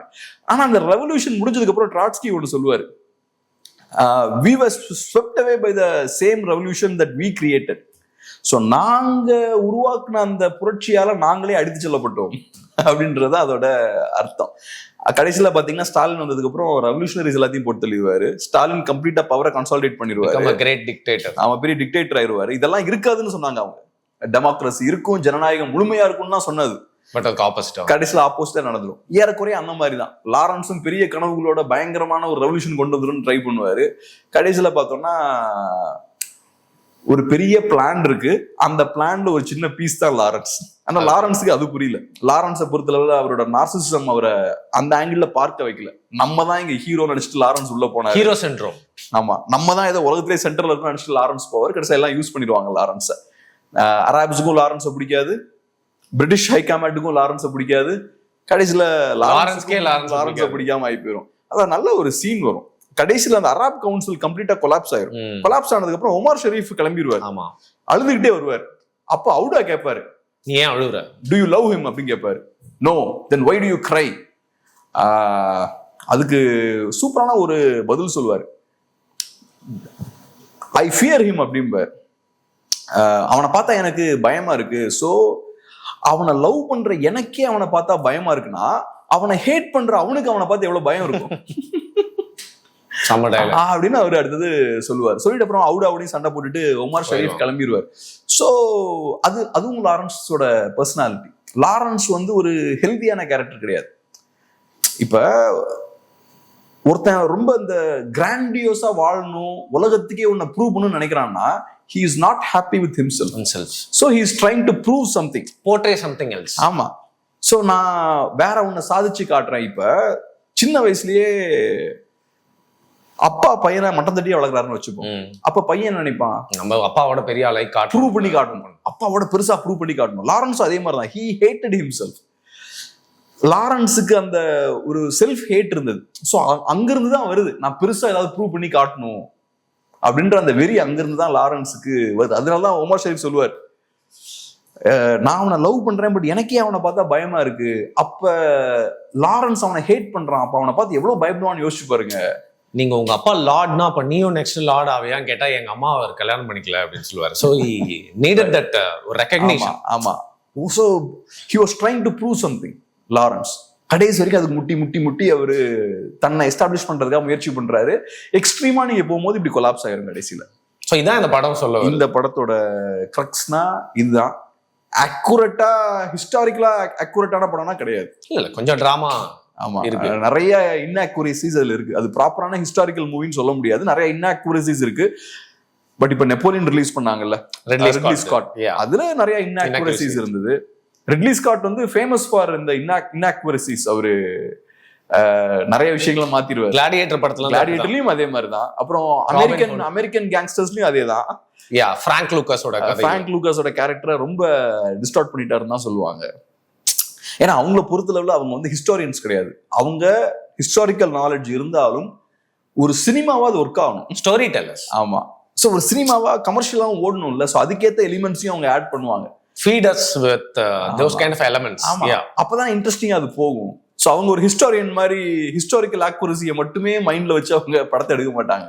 ஸோ அந்த வகையில் அது நெக்லிஜிபிள் தான். அதை பெரிய ஒரு குறையா நான் பார்க்கல. ஏன்னா இது ஒரு ஹிஸ்டாரிக்கல் டாக்குமெண்டா நான் பார்க்கல, நான் ஒரு நல்ல படமா தான் பார்க்குறேன். ஒரு நல்ல படமான்னு கேட்டீங்கன்னா எக்ஸ்ட்ராடினரி படம். டேவிட் லீன் அப்படியே பீக்கு கொண்டு போயிருவார். அவரோட லைஃப்ல பெஸ்ட் கிரியேஷன். அதுக்கப்புறம் ஒரு டாக்டர் ஜிவாகோன்னு இன்னொரு படம் எடுப்பாரு.